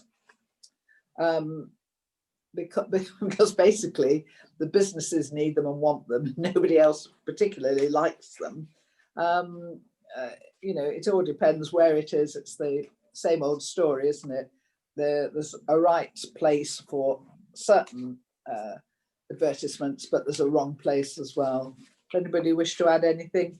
The shop fronts design guide is something that certainly we try to impose in Farnham, but we're finding it more and more difficult to get retailers to understand that it's more important to have an attractive shop front than necessarily paint it in the colours that their parent company would like them to paint it in. And we find with both the design of the shop fronts and also advertising, it's a real battle, and most of the time I'm afraid we lose. So, you know, anything we can say that will strengthen it. I mean, the sad thing is, of course, that they can put up a certain amount of advertising without permission, and they can put what they like within the windows, and even if it looks awful, there's not a lot we can do. Telecommunications and filming. Filming is particularly close to us. I don't know where else they film in the borough. Everyone quite happy with the policy to support the filming? I'm all for it. Have we got Councillor Gray. Councillor Gray. Yeah, could I just add that? Oh, hang on, Councillor Gray. You're not a member of this committee now. Can you just wait as well, and then I'll come back to you and Councillor Baker if we have time. Well, yeah. Could I just ask you to consider drones, and I'll shut up. Drones? In filming. Did you say? I thought you said drugs to begin with, but it was drones, was it? It's a problem, but yeah. Okay. No, I'll take that. I don't know what we do with that, but you're right. Drones doing the filming is a problem. I mean, drones is a problem. Drones are problematic. Tourism, hotels and visitor accommodation, again, sitting here today. This is a policy that is a little bit optimistic, to say the least. I'm sorry, Zach Elwood, you wish to come in? Sorry, yeah, only to say drones aren't development, so I'm not sure how we could control the use of drones through a local plan. I'm not trying to be awkward, but it's not development, so it would be very difficult to do that. I mean, maybe a comment about what the council's preference is, but yeah, I just want to make that clear in terms of managing expectations. Thank you. Yeah, no, I think one or two things we're saying are not actually necessarily going to feed in, but at least it gives everyone the flavour of what we think is important, when we're dealing with these things. Okay, thank you. So that's fine. Councillor Else has a hand up, Chair. Oh, thank you. Councillor Else? Thank you. Sorry, I don't have a hand up facility tonight for some reason. No, don't worry. As long as someone spots you. I can't see you at all. So I'd like to go back to filming, if I may. That's when I first put my hand. Yeah, sure. I don't know if it's covered anywhere else in this document, but I'm disappointed that there isn't a piece on giving a 3-year planning approval to a particular place. What happens on the Ministry of Defence land is actually quite disturbing sometimes, because very often they will film.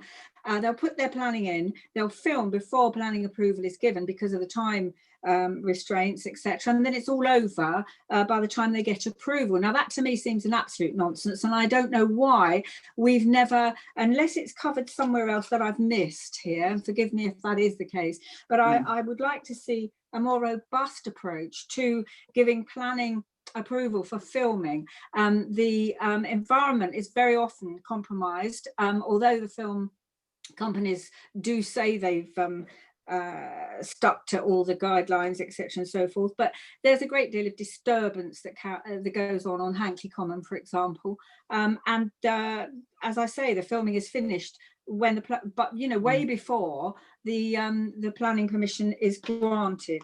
So I'm just wondering if there's we'll ask we'll ask that question, and if it can be limited. Certainly the Bourne Woods was limited, but I don't, at planning permission level, but we'll ask that question of the officers, and they can present to executive, because I think the temporary permission is you feel you're in charge of it, don't you? Up to a point. Moving on then back to the tourism ones. Anybody wish to speak here? Again, as in the situation we find ourselves, it's very difficult to know. But again, we have to fight for our tourism and our hotels and visitor accommodation, and just see how many fights we win, really. But I think it's a robust enough policy. Does everyone agree, or does anybody wish to add anything? Oops, I'm jumping on some here. Oh, 33, I nearly missed it. Sorry, the Downs link. Anybody wish to talk about that? Yes, if I may, Chairman, Councillor Hyman here. It's talking about the Cranley Corridor, and there's a map on page 161 of the committee report, where we've got some squiggly red lines, which I'm sure you can see, which don't seem to go to Guildford, and I'm not sure the extent to which this is protecting all of it, or it's difficult. It says the route of the former Guildford to Cranley railway line shown in the adopted policies map will be safeguarded as an important sustainable movement corridor, development which would prejudice the future implementation of transport schemes will not be permitted. But I think there's already some level of prejudice over the many years since the railway lines were taken away. I don't know whether this is actually definite enough as to what can and can't be done, because if we're protecting it, then we're going to be enforcing and reopening areas that have been encroached upon and whatever, aren't we? I take your point, but I think we have to just leave it in as a policy because, you know, we do want to, you know, safeguard sort of areas, and, you know, the Downs link is part of these long distance rights of way, isn't it? But, And, yeah, but I do see it being prejudiced by development that's ongoing in Cranley. Yeah, but if we don't put, what I'm saying is if we don't put a policy in, we've got nothing to defend it. So, you're right, of course, you're right, but I'd like to strengthen it, that's all. Yeah. Access to the countryside, again, I think everyone's agreed with that. I can't see anyone not wanting that. Reuse of land and alterations to large buildings. Anyone wish to add to that?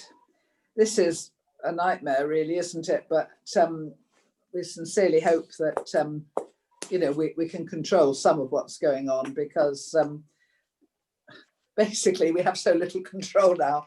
And we're going to have even less unless we fight again. So I think the council's quite right to resist any amalgamations that result in the loss of 5 or more dwellings, to try and retain large buildings. Self-build, it's something I've never been tempted with, but I think it's very much a flavour of the year, isn't it, as far as the government's concerned? Everyone quite happy with the self-build policy? I think that we were expecting that we should produce a policy or something on this, some report on it, a study by last October, that I never saw coming forward. And I know people who had asked us questions, members of the public who had asked us questions in the not so distant past in respect of our custom building and self-build. We were unable to answer their questions. Oh, well. Okay, well, I'm not sure that this answers them. That's my problem. But well, you know, it's our policy on self-build and custom, and if we they'll have to respond, we'll have to make sure they know and that they respond in respect to that policy. Yeah, yeah, indeed, everyone's free to do that. So moving on to the housing sites, we've heard most of the speakers who wanted to speak on this. Is anybody else? Councillor Gale, yes, you waited very patiently. The floor is yours. Thank you, Chairman. Yes, 2 of these sites, actually. The first one being the secret site in my ward of Milford, which has now been included in LPP2. I don't really need to say any more than my colleague Christine Baker has already said. We are thrilled. And the chairman of Witney Parish Council has also written to the committee to say how pleased they are. The other thing that does bother me a little is the Hazelmere sites, which a lot of us, I think, did see communication today from the owner of a site in Farnham Lane. I have very little knowledge on this, but what I gather is the site was put forward by the owners when the borough asked for a call for sites, and the owners are looking to sell the site in the very near future, so it's possibly deliverable in the time frame. It's probably for a high-end retirement village, which of course with the ageing population in Waverley, we'd all welcome, because that does free up housing for younger families, which was spoken about earlier.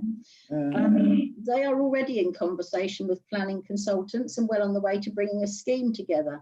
However, I understand that Natural England had incorrect data when assessing the site and proposed only 3 dwellings, when actually the site covers 25 to 30 acres of good brownfield land. It is in a very sensitive area, that's its problem. It is, yes, with SPAs, but I think the C2 actually would get over some of that. The owners have followed the normal protocol, and they have invited people for a meeting, including AONB and Natural England, which I believe Councillor Follows commented on earlier. But they had been waiting since the 24th of July for a response to their request for a meeting. And I think I agree with them. The proposal they put forward, I think it should have been put into LPP2. Meanwhile, Chairman, can I come in, please, at some stage? Thank you. But we also see a site which is DSO6, which is in the LPP2. And currently has over 500 objections from local people, but that has been accepted. No, I think I'll bring Zach in here, because he's probably going to say what I want to say about site allocation. Zach? Well, no, I did want to speak specifically about this because, you know, whilst hear what the councillor says, I'm not sure everything that's being put forward is a correct representation of the facts. What happened in this case was that the school put forward through the local plan call for sites a proposal for 3 C3 dwelling houses. They didn't put forward a site for a retirement village. They put it forward a proposal for C3 dwelling houses, and Natural England were very strongly objecting to that on the basis of the impact on Wealdon Heath's SPA, because it's within 400 metres of that. We have subsequently discussed with the school, who indicated that they weren't interested in anything other than C3 dwellings at the time. We've subsequently engaged with them and found out that they actually now would like to consider C2 residential care home provision, and I've offered to facilitate a meeting between Natural England and the school. So I just want to make that clear. Thank you. No, I'm pleased you did correct it, because no, I'm very pleased. Yes, because I could hear when Councillor Gale was speaking. I'd also read those same words. I know you. the site like the back of my hand. I used to work there. But, you know, we're not here to, by all means, speak as you have done, Councillor Gale, but we're not here to change sites, because, you know, this is going out to a process. It's going out to its Reg 19, and then it's going to be examined, and people will have the time to bring other things forward and challenge. But if we delay anything, then we open up this borough to more development that we don't want. And I always quote Alfold, because we haven't allocated enough sites, we lose appeals. I understand that, Chairman. I understand absolutely. I just wanted to make sure that something was happening on that, because I believe it could be very useful for the borough. Oh, thank you for that. And you know, I think all the sites that came in were looked at in great detail and will continue to be looked at. And of course, we need to allocate enough sites. Doesn't mean that other sites can't come forward. You know, it's an ongoing process, isn't it? Councillor James, you indicated. Thank you, Chairman. The best site of all, after all these years, is Secrets, having spent all my time when I was the member for Hambledon and Whitley, when everybody wanted it. But unfortunately, in Waverley, in the officers, they kept on saying no, no, no, no, no, no, no. And I spoke of it at the very, very first meeting we had. And it was always dismissed, and yet everybody wanted, and that's almost one of the reasons that they gave up actually trying to do the neighbourhood plan and doing the allocations, because it was a waste of time, because the allocation was for Secrets, and yet we weren't allowed to have it. So even years later, it's so nice to have a good result. It is, and I don't know whether I bumped into you, but I went to several meetings with Milford and Whitley to see if we could get this one changed. I wouldn't lump all the officers here. I think there was one particular officer who was very determined, but I think one or two of the others were much more open. Now, I'd like to sort of get this coming to an end, unless people have really got something earth-shattering. So could you make it brief, Councillor Hyman? Yeah, absolutely, Chairman. I have to take issue with your statement that a delay to the implementation of this would remove powers from us and would hurt us, because a delay to in order to implement the SPA constraints, which are in 711 to 714 here, and are not correct. That would actually give us far greater protection, particularly to Hazelmere, Hindhead, Milford, and Godalming and Whitley, as well as Farnham, of course, but also across the borough. If you actually look at the evidence base. Now, this is the point I was making, Councillor Hyman. Well, Natural England's 400-metre ruling is wrong. The courts have determined that we cannot rely upon Natural England's position and an approach to this. That's what's gone through the internationally and our domestic court ruling in Cronbrook, which is close to our heart. Yeah, you hear it every time you speak. Well, yes, because and I've been proven right by the court's judgment. So, you know, can we not just leave it, Councillor Hyman, You mentioned it all the way through the planning. Well, all I want is the that we answer to did. the question. I mean, we need to have an in-combination assessment of the mitigation and an assessment of the mitigation itself and the bird numbers in an appropriate assessment that determines how much, before we put this plan forwards. It doesn't stop us developing completely. There is an exceptions test, but it gives us so much more power. It answers all of our problems, and it gives us the protected status that we will need against the government's white paper. And if we don't do it now, we may well lose the chance if the government decides it's going to start trying to change the law next year, and we haven't made our decision, then we will be letting all of our residents down. And I know you've got some background in this, as I have, but you know the expertise I've built over representing many parties over the years on these issues. And you know that the officers cannot answer the question of where is the appropriate assessment in accordance with the, and it's at NPPG as well. So I'd very much expect members' support on this. You made that our point residents. at the beginning. We've had your point twice now, so I think we've taken. May I have an answer to the question? No, this is not what this meeting's for. You can take that out of the meeting and ask the officers, but we're passing on your concerns to the officers at this meeting. Councillor Darcy. Yeah, I just want to raise the issue on page 29 of our document. It has the local plan part 2 is directly required to ensure that the objectiveness of the corporate strategy are met. And one of the points is responsible planning and development, supporting place shaping and local engagement in planning policy. So what I'd like to know is the extent to which we're going to override and ignore local concerns. I mean, very clearly in the case of Hazelmere, there is huge local concern over the allocation of the site. And that seems to me that we're in danger of ignoring the voice of the people who live there, and I wouldn't like us to be doing that. Can I just say something, Councillor Darcy? As somebody who was involved from 2011 in neighbourhood planning, as soon as the Localism Act was we started our neighbourhood plan. We've written 2 neighbourhood plans, and we have allocated sites. So the first plan, and then we had to up it. And at some point, you have to bite the bullet and get sites. Every single community in this area has had that chance. Now, they haven't all been as lucky, like as we've just heard, Milford and Whitley, because one of the officers did dig his or her heels in. But, we have got at this point to follow through. We have got some suggested sites. We have got Reg 19. We have got the examination in public for people to fight against what's in the plan. So people can do that and put forward a case. And if they make a good case, then we can do it. But a neighbourhood plan has to fit in with the local plan.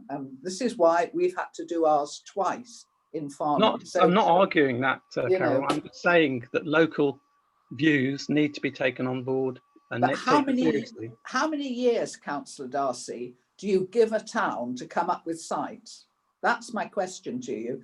And that's whenever somebody said to me in Farnham, I don't want 200 houses there, my answer would always be, fine, tell me where to put them. We've got to have 2780 houses, tell me where they're going to be. The answer is not here. You have to give an alternative, and it'll be interesting, and I hope that at the end of all the consultation and the examination, Hazelmere is satisfied. I don't want any of the towns not to be satisfied. But the Localism Act and the neighbourhood plan legislation came in 2011, 2012. So, we are talking 8 years down the line, and that's a heck of a lot of conversations about sites. So, I do have some sympathy here with the officers for choosing that site. But as I say, they've now got to defend it. That's the way the system works. I was going to say, Councillor Baker, can I make it the last 2, please? Because otherwise we'll be here all night. So I'll take Councillor Gale and then Councillor Baker. Yeah, sorry, Chairman. Talking about neighbourhood plans, the sad part about Hazelmere is that they have been delayed due to COVID, getting their neighbourhood plan through, really, and they can't get it through to referendum until 2021. You wonder whether, had that gone through sooner, there may have been a different outlook on the Red Court site.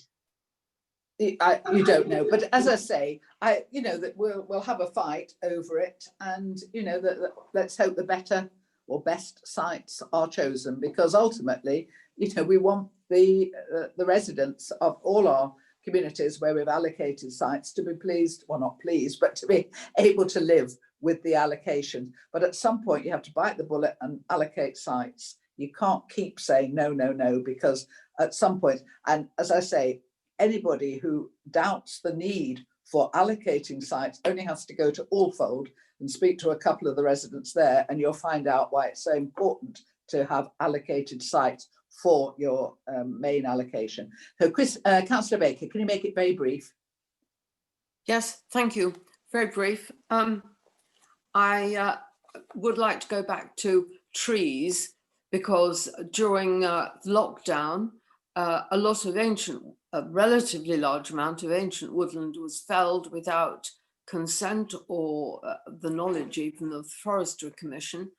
Looking at the terms of the policies on page 73, it's DM 11, I'm concerned that the policies are only framed in respect of development, which should. Now, I don't see enough protection there. I think that we are rather weak on protecting our ancient woodlands. And if you look at Waverley's ancient woodland map, there are a lot of small parcels. And I think that I haven't got a form of words prepared, but I do think that we should worry. Yes, that Yeah, I would like got to the see point. a policy that protects, that where we are actually proactive in protecting our ancient woodlands. Thank you very much indeed. We'll Can I put leave that it there? forward as well. Yeah. Sorry? Yeah, no, Can that's I leave it absolutely. there? Thank you. Yeah, thank you. What I would like to do now is to call that to a close, unless anyone has got anything they're desperate to say. I mean, you have got chance to speak to the officers, obviously, outside the meeting. But can I thank you all very much? I wanted to do an hour and a half. We've done slightly more than that, but I hope you feel you've had a chance to say it. I know the officers have been listening. Matthew Ellis has either been doing his crossword pools or he's been making copious notes, so I hope it's the notes. I have too, and I'm sure the community services officers have as well. So we'll get all this collated and into the executive for them to study and then move this plan forward. And as I say, there's a long way to go, and lots of things can happen, as we know, with these examinations in public. So, you know, fingers crossed that when we actually come out at the other end, it's very, very good. So I'd like to move on, if I may. And oh, thank you to the planning officers, both for the report and also for the presentation. I thought you set a good pace, which was ideal. So moving on then. Gosh, such a mess. Right, moving on to item 8, which is the draft climate emergency action plan update. And is Richard around? I'm sitting in this world where I can't see him. Is Richard Homewood around? I am, Chair. Oh, good, because I've got you down that you are going to introduce this for us. Thank you, Chair. Following the discussion at the last meeting, I promised to come back with an update on progress with the Climate Emergency Action Plan. And Councillor Williams is here tonight as the portfolio holder to feed and respond to any queries you may have. But the report before you really just summarises where we've got to since the last meeting.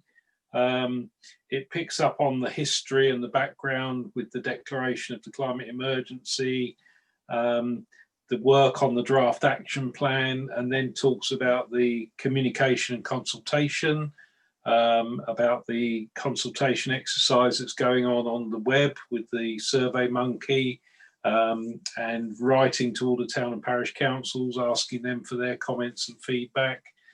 And we're certainly trying to encourage as much public response as possible to the draft climate emergency action plan so that it can be further refined and developed as we move forward. And this is clearly your opportunity as the scrutiny committee to contribute to that process. And I'm sure Councillor Williams will welcome your contributions.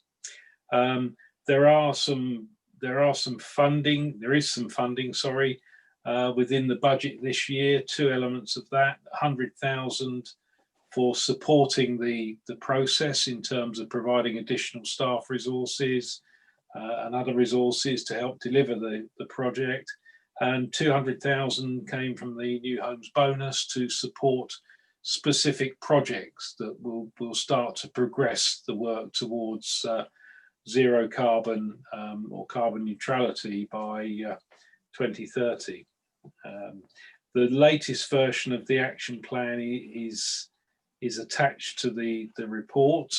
It has been refined, but it is still very much work in progress, and there's a huge amount of work to do on this to weed out what is impractical, what is unlikely to be deliverable, and focus on those things that will give us the biggest impact in the quickest time to move our target forward. I don't think I need to say much more than that, Chair, apart from invite members to comment. Right. Please indicate if you wish to speak on this. Councillor Edmonds. Thank you, Chair. I have a couple of questions. First, have we defined and quantified the carbon footprint that we're trying to make neutral? And within the plan, have we got targets for year 1, year 3? Right, well, Councillor Williams has now put his name down, so perhaps he can answer your question and say whatever he wishes to say. Councillor Williams. Thank you, Chair. That's actually a very good point. I just wanted really to just add one or two things to the comments that Richard made, and obviously as he said, I would certainly welcome comments and views of this overview and scrutiny committee on the action plan. In terms of the public consultation, I'd really be grateful if councillors would continue to encourage people to participate in our survey. We've got about 350 responses so far, but obviously we need more. And the early indications are, demonstrating very clearly that people there's a really good level of support for the actions that Waverley are taking, and there's a high proportion noting that climate change is very important to them. So I think that I think is quite important. Again, in addition to taking on board the responses to our public consultation, our climate emergency action plan will be shaped by the responses from councillors, including this overview and scrutiny committee, and officers, continuing to work on developing more specific targets and clear metrics. And I think this is a very important element that needs to be honed up. It is still very much, as Richard Homewood said, work in progress. And can I hurry you up a bit? When I introduced the action plan to the executive in March, I did say that a lot was then fluid, but the one element that would be non-negotiable would be the commitment to net zero by 2030. When I bring forward the refined action plan to executive in December of this year, I will be presenting a more detailed agenda for action with some absolutely non-negotiable actions. But what I would be committing myself to, and what I'll be committing the executive to, will be a clearly mapped, quantifiable trajectory net zero in 2030, and that will include the targets, year-on-year targets. Right, can I hurry you up? You really are taking a long time. I've just finished, actually. Thank you, Chair. Thank you. Thanks very much. Can I take Councillor Hyman, and then I'd like to have a two-penner. Yes, thank you, Chairman. Paragraph 413 on page 231, Chairman. Yeah. tells us that in the middle of it, it is recommended that some of the £100,000 allocated to support the delivery of the action plans is allocated to fund a sustainability officer post to work with the sustainability manager in the work, etc., etc. I think that our residents, particularly, you know, they're going to get hammered for council tax and every tax under the sun in the future to try and keep services going. Are going to want to see that all of the available funds that can be allocated to climate change actions actually is spent on actions. And we do know we've got an awful lot of people out there, or at least it would appear to be a lot of people out there, in residents who, firstly, they're the people who are going to actually have to do the things like change to electric cars, and you know, the councils can't do much ourselves to avert the climate change. It's everybody that's got to do it, and we're going to need an awful lot of volunteers to do this. And I would very strongly suggest we look at the possibility of tapping into all the expertise that we've got in the public and residents out there who we see writing in the papers. They approach and speak to us. We see them at meetings. You know, we desperately need them to be helping us with a lot of this work, because we simply haven't got the resources to do it otherwise. Thank you, Councillor Hammond. You're absolutely right, but I would go a bit further, because I do not think this is anything like an action plan yet. Well, you know, are we going to go excuse through me, it? I don't want a conversation on this. I'm telling you what I think. I do not think this is an action plan at all. I think it is still a wish list. And to me, an action plan would have, well, for a start, a benchmark so we can measure what we're going to do. I mean, as far as I know, we haven't got an idea at the moment of what we're actually achieving in terms of any saving or not, as the case may be. We haven't identified what we as an individual council can do. We haven't got comms out there saying to people, as Councillor Hyman has just said, what's your expertise? Please join us on the journey. And I just feel this is not a plan. It is still a wish list, a load of some good, some, I don't know whether they're particularly good. But to me, there's no structure at all in this yet, at all. It is still just a list of wishes. And I think somebody has got to sit down. I agree with Councillor Hyman, I don't want to spend money on things, but somebody has got to sit down and work out a really good comms and a really good action plan, a series of questions that we should be asking. And maybe we should, as a committee, not tonight, because we're all going to be here too late, but sit down with these questions. I spent last Friday at a webinar before and after lunch on climate change, and it was fascinating. But people were actually doing things and listing what they were doing, and they knew what it was saving, what it was costing. There were facts and figures. There wasn't just wishes.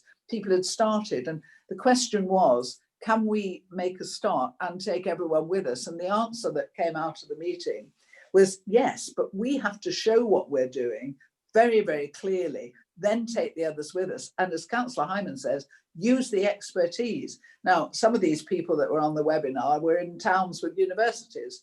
You know, we have different resources. We're not anything like as wealthy in those terms, in terms of having people who can analyse things for us at a really good rate. So there's a lot of work, and I found this very difficult to read, in total contrast to Local Plan Part 2, which you could read like a novel. You know, I found this really difficult. And then I can understand it's been put in date order, but that's all. I don't see how this leads to anything. I really don't, and I would like that sort of passed on. Does anybody else wish to comment on this? Only, Chairman, to say that, to be fair to Richard Homewood, he did explain to us that this is just effectively a first high-level collection of all the ideas. There's no criticism whatsoever. It's no criticism of anybody. It's just, I mean, to me, a fact. I go through it. This is not an action plan. That's my fact. It's a list of wishes.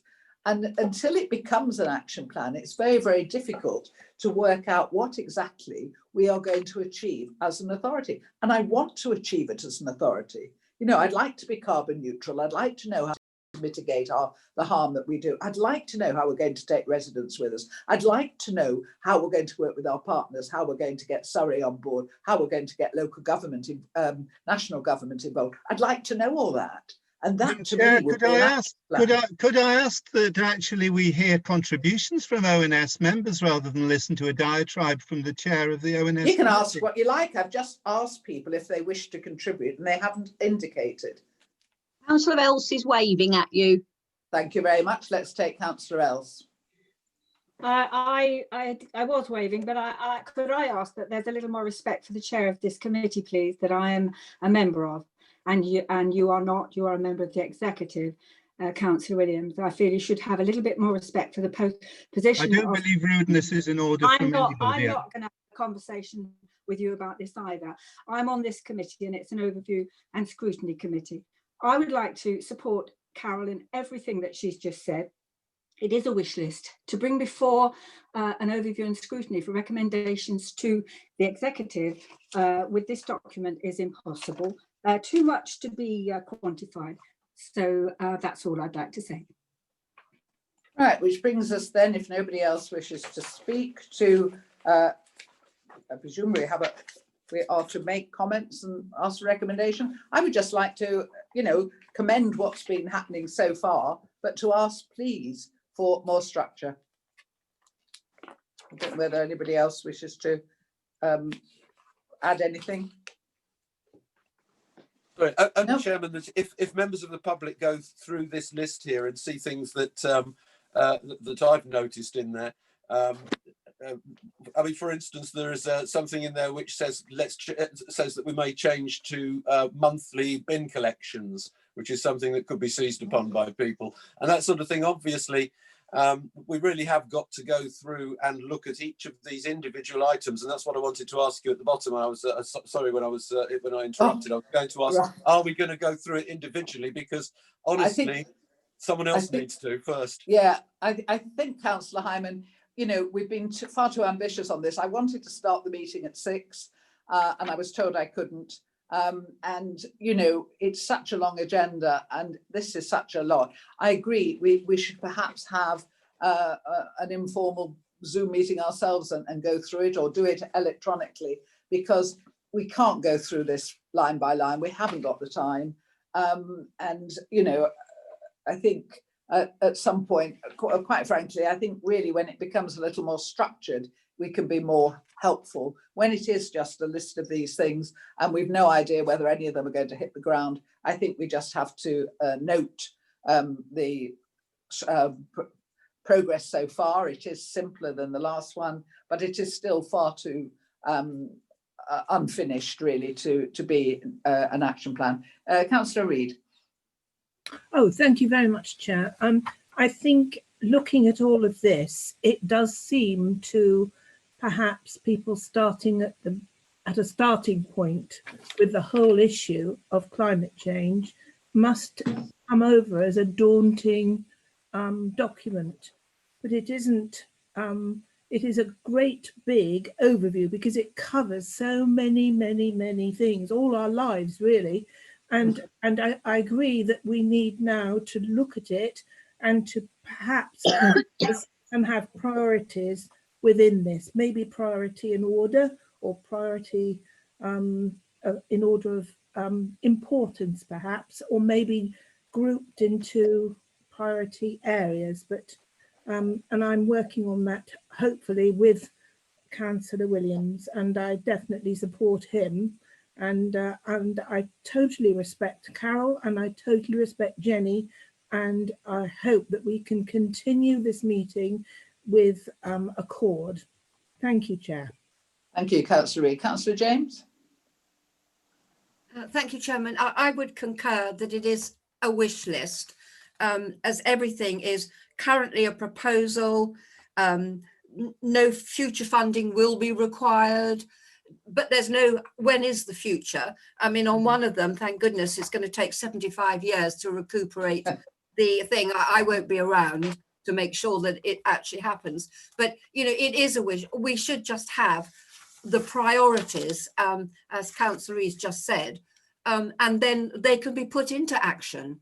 The Farnham, the hub at the Heathlands, was already on the agenda, and funding was sort of available. Now it's obviously being moved on to a higher grading. Whether or not there'll ever be funding for that, wish is Yeah. something else. But, you know, I believe if we're going to do it, you have to have practical things that can be started and finished with a time, because otherwise it's just so vague that people say, well, we are doing it, but when?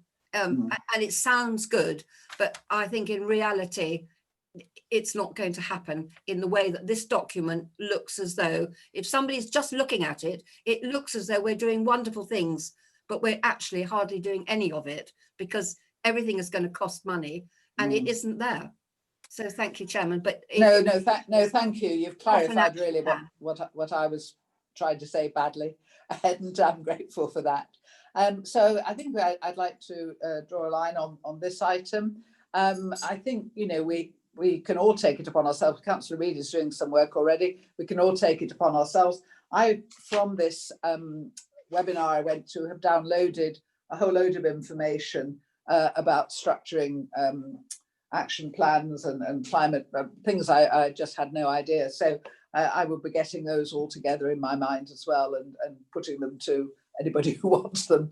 But I do, you know, as I say, it's not that I'm not pushing for what we're trying to achieve here. I'm just a little frustrated that it's still, to me, not turning into anything tangible and workable. So if we could move on then, please, from that one.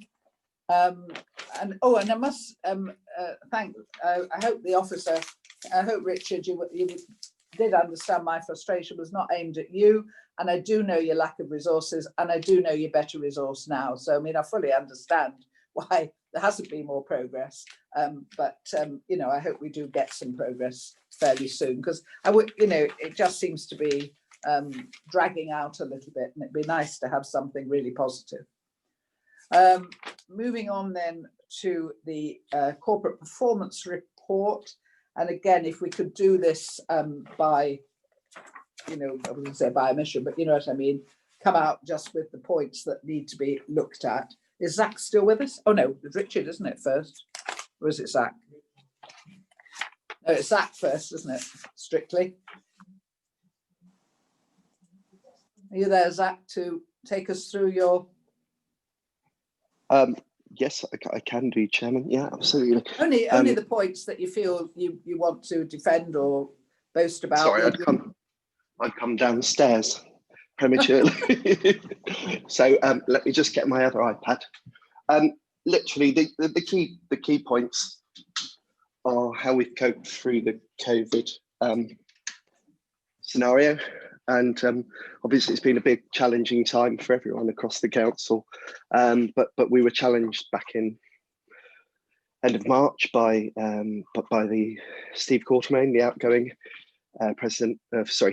chief planner for the government, to continue planning for the sake of the economy. And you know, it's been a challenging time, but we've managed to continue to process applications. Numbers did drop, but they're now back to pre-COVID sort of levels. Performance remained reasonably steady.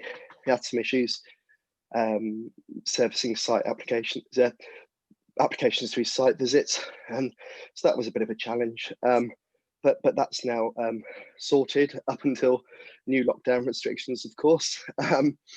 And we did manage to get back to running committees. That had a bit of an impact on performance, obviously, because we didn't have any committees between the end of March and June. But we've been running them weekly since then, as you know, which is big, very resource intensive, but also was necessary to get through the backlog of applications.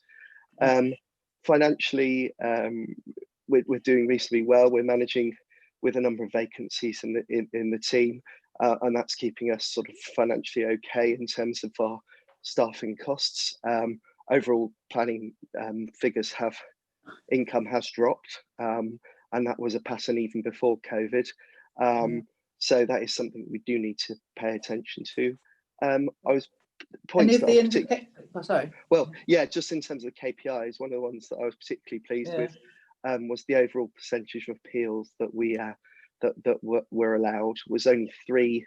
So it was only 3 appeals out of 13 were allowed in Q1, which is a marked improvement. You'll see from the previous quarters, we're consistently performing badly against sort of an overall target of 30%.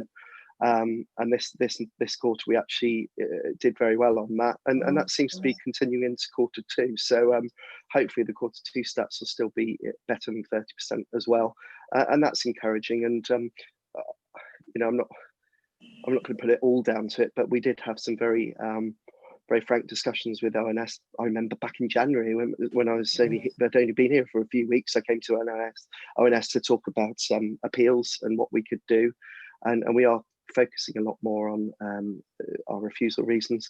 I did for a time do had a position where I would review every single refusal that went through under delegated, so rather than just going through the team leaders and the development manager, I was keeping an overview just to ensure consistency. And so we've been doing reasonably well on that. Other than that, I mean, the housing stats in terms of housing delivery are shocking, but I don't think my officers can particularly be held accountable for that. And I think you'll find that across the country. Although, you know, in all seriousness, one issue that I am slightly concerned is whether or not the government will rerun the housing delivery test again this year, because obviously they do an annual housing delivery test and you have to meet a certain percentage. Last year we met 85% of our target, which meant that we had to do an action plan, but we only had a 5% buffer added to our 5-year land supply requirement. I'll be honest, if the figures from this year are extrapolated into housing delivery test, not only would we fail and go back to a 20% buffer on our 5% on our 5-year housing land supply, but I think many other councils, particularly in the southeast, would probably face the same sort of challenges. Other than that, there are some performance issues around pre-application. It's not a key indicator that we've set a target for, but the performance was very poor against pre-apps, and so I've had an emergency meeting with officers to look at reviewing our pre-app process and making them fit for purpose. And in terms of development management, Beth Howland-Smith, the development manager, is putting together a performance improvement plan to see how we can improve performance across the board and our service to customers. And obviously, it's a time when we're also rolling out a new Project Horizon, which is our new database system, and facing the challenges of the white paper. So I'm not making excuses, but there's a lot going on in planning and the development management. And I think overall, without singing our praises, I think we've coped reasonably well, given the challenging circumstances during the quarter. I'd like to think so anyway, but welcome thoughts and comments from members about where I was going to say, did any members of the committee wish to say anything or ask Zach anything? Only draw attention, Chairman, sorry, only wish to draw attention to the 152, which is the major planning appeals allowed as a percentage of major application decisions, which is 16. It's the only one that was in red in quarter one, the one we're meant to be looking at. And that's the worry there. I see that we've gone back into the green, as Zach says, for the all planning appeals allowed, but that does have to be a worry. And delivery, obviously nothing to do with us over the page. All the reds are down to COVID and possibly the appeals performance. Thanks. But can I just go back to where I started this meeting? I mean, some of those appeals are due directly to the fact that we haven't got local plan part 2. We haven't got enough sites allocated for our allocation, and because of that, we lose appeals. You know, we need this good, strong document. So, you know, the whole of Waverley does link up eventually. Zach, do you wish to add anything else before I move on? Only I think that's a very valid point, and sorry I didn't pick that up, but yeah, it's a very valid point to make, and that is an important stat to keep an eye on. It's a very weird equation, and it's based on a sort of 2-year plus 6 months rolling figure. The 16.7 for that quarter. I mean, I actually think we should be putting in our cumulative data over the 2 years rather than the quarterly data, because that 16.7 relates to just one appeal out of 6 major decisions, so it can skew matters. I think the real stat is just over 10%, which is a worry over the 2 years. If the government does decide to push forward with their performance measures. Having said that, new targets for 2 years. and it seems to have dropped off the agenda somewhat, but that doesn't mean we can be complacent.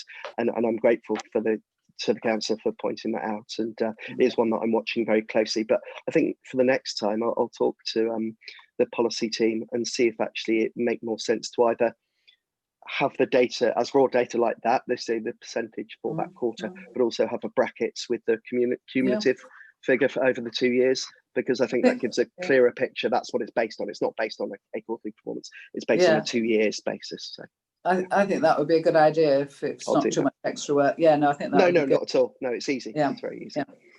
Right, can we move on then to Richard? Sorry, you've been sitting there. I should have just taken you on, so that was coming downstairs. If you could move on to your summary and anything we should be aware of. Very quickly, Chair. Obviously, with COVID, as Zach's been saying, one of our priorities was to keep the refuse collection services going, which we did successfully, working closely with our contractor. There were some resources diverted from street cleaning to keep the refuse and recycling collections going. But thankfully, the streets weren't so dirty during lockdown because people weren't out throwing litter everywhere. So there was a benefit there, if you like. Yeah. The issues over the Bring sites, there was a lot of fly tipping at Bring sites during the lockdown. We've since closed those Bring sites now, and we're not seeing a huge amount of fly tipping around those sites at the moment. They're still open for textiles and small electrical goods until we introduce the curbside collections in the next couple of months. Car parking, obviously, we stopped enforcement in our car parks. We lost a huge amount of car park income over that period. That income is recovering very slowly at the moment, and obviously the new restrictions introduced today by the government will mean probably that parking income will drop again in the immediate future. So we need to watch that very closely. It's one of the council's biggest sources of income. That delayed the work on the parking strategy. Our environmental health teams and our licensing teams have been working very closely with businesses, giving advice and guidance on how they can comply with the regulations the government have introduced on COVID, with social distancing, etc. And that work will continue, and we're now being given the extra challenge of enforcement as well. So we're working through how we're going to approach enforcement of these new restrictions alongside the police. So a very busy period for the teams that I'm responsible for, and that will continue. I think Councillor Hyman already alluded to the fact that one of the positive benefits of lockdown was the improvement in air quality, which sadly hasn't been maintained because, as he rightly says, there are more cars on the road now as people avoid the use of public transport. So we're watching our air quality pollution figures very closely at the moment to see what's happening in that area. But a very, very busy period for us. I think the teams have done tremendously well and kept services going in spite of all the difficulties. And certainly some of that is reflected in the figures because our rejection rates are down, and part of that was because we diverted the Bring site material from the recycling stream to the waste stream. We had no option there. It was so heavily contaminated during the closure of the county council sites that it was being rejected, and the rejection rate would have been huge. But both recycling and refuse collection tonnages have gone up significantly during lockdown, as much as 20% in some cases. And that's because people are being at home and all the rubbish they produce is going in the domestic waste stream instead of in the commercial waste stream at their office. So there's a knock-on effect there. But recycling tonnages have been maintained, and we're up by about 10% on our recycling tonnages still, even after the relaxation of lockdown. So some interesting dynamics there around how behaviour change affects these performance figures. Fly tipping is still an issue. We've got a new KPI there about the number of fly tips now to give a feel for numbers as well as that sort of thing. I can't think of anything else significant in those KPIs unless anybody's got any questions, Chair. Councillor Hyman's indicated, but just before I take him, can I just ask you to pass on our thanks as a committee. I'm sure everyone will join me, to the team to keep everything going, because, you know, we clap for everybody, and I hope they know we were clapping for them as well, because, you know, to have your bins emptied all the way through was just superb. And of course the office staff as well. So, you know, please do, you know, genuinely pass on our thanks, because we were really grateful for the service that carried on when the rest of us were laid low. Councillor Hyman, you've indicated? Only yes, just so that we can wrap up our duty to go through the red ones, and I see that we below the new performance indicator for fly tipping, we've got E4A and E4B on page 276, where we've got a far greater exceedance of the missed bins. I'm wondering whether this is bedding in of the Biffa contract, because we have to bear in mind it was back to Q1 April onwards, but that's quite a lot, and just ask whether that's settled down, because obviously we've got later figures which can be shown for that. But congratulations on the handling of complaints, because that's come completely back up, and wonderful performance on that. The only other thing, complaints page 290 to 291 to wrap up my comments on this section. Again, on the complaints there, where we're in the red, 0%, the last one isn't, I think, is a false red. That's housing, Councillor. Oh well, I'm sorry. That was I read that as being one of ours. It's no, I don't think so. But we won't worry about that. My own daughter was responsible for one missed bin report before she realised she'd forgotten the change of date. So I'm sure that had something to do with it, Richard. We wondered who it was. Yes. Well, it was the whole of Tilford Road. Right. I mean, part of the issue we had during COVID was to keep services going. Biffa brought in a number of agency staff and drivers. And of course, when you bring in drivers and agency staff who don't know the area, it's very easy to miss bins in a borough like Waverley, with all the lanes and the houses tucked away. So that was part of the issue. I'm just looking at the latest report for week commencing the 7th of September. This year, and I can pleased to say that the number of missed bins on that for refuse was 33 and for food waste 30. So we're down below the 40 target. So the performance has improved. Now they're getting through that, and of course we had the route optimization in the middle of all that as well, where all the rounds changed and that sort of thing. So I'm pleased to say that bang up to date figures in front of me on the screen that we are below the target now and achieving our performance target on missed bins. So that's good news. Lovely. Thank you. Councillor Gale, do you want to wrap up on this?